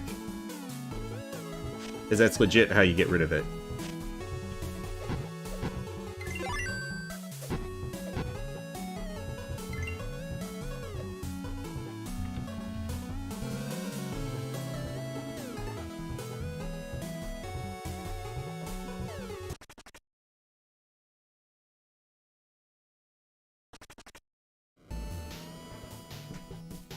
I'm losing my patience with you. I remember the days when adventurers in these parts would perish after one or maybe two god encounters.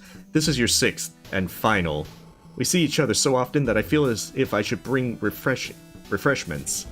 You know, a sandwich would be nice about now. Maybe some turkey, lettuce, and... Oh, I can bring some sun-dried tomatoes. You walked right into that one. Arg, that's it. I try to be nice. Now, where were we? Below is the god of death. Hey, this is a kid's game. He's never lost to a mortal because he's already dead. This should be illuminating to watch. Yeah.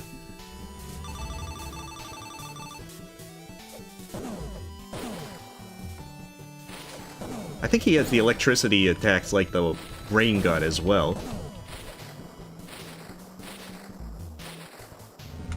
Oh, no. Okay, so that's what it was.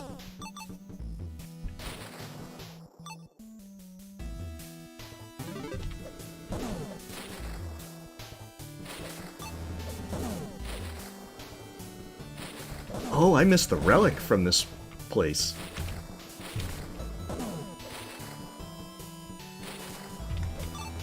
Man, I'm gonna have to come back here.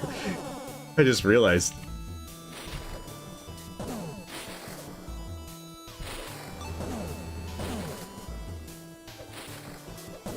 I'm a lot worse at exploring this place than I thought.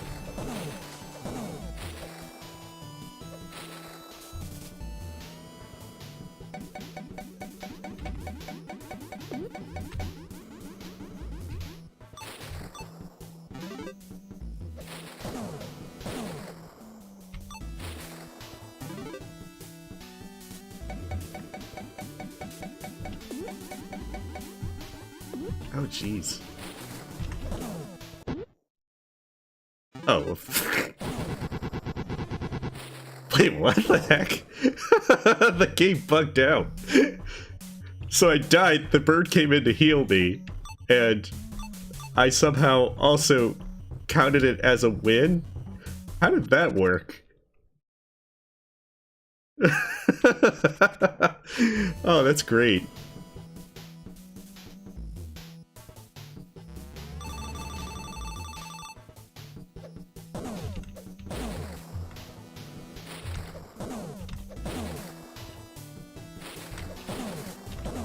Also, all my potions are gone, so this is fun.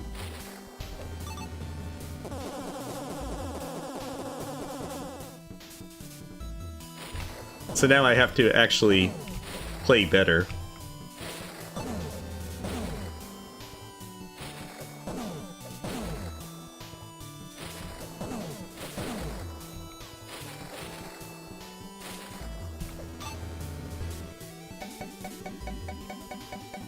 Dang. It's like the worst.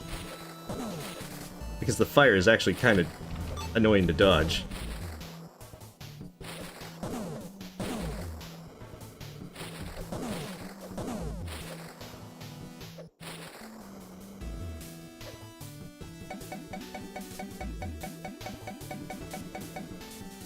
Yeah, that's what it was. Stay at the edge of the room. Okay, he didn't kill me that time. Wait, he's doing fire again. This is like bugging out.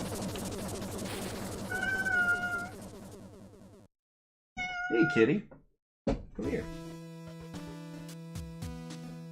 Hey. Alright, so...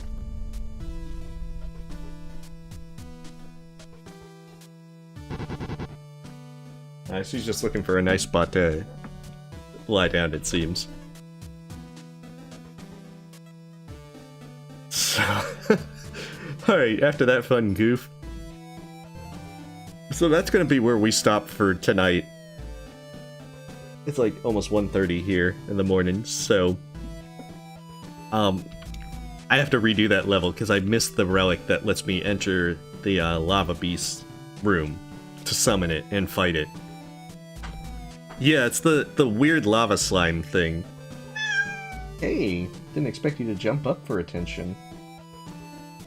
So, I don't remember the fourth wall. It was broken a long time ago. And I just have to backtrack to get a few more crystal skulls, because I need 8 more to be able to enter the end game.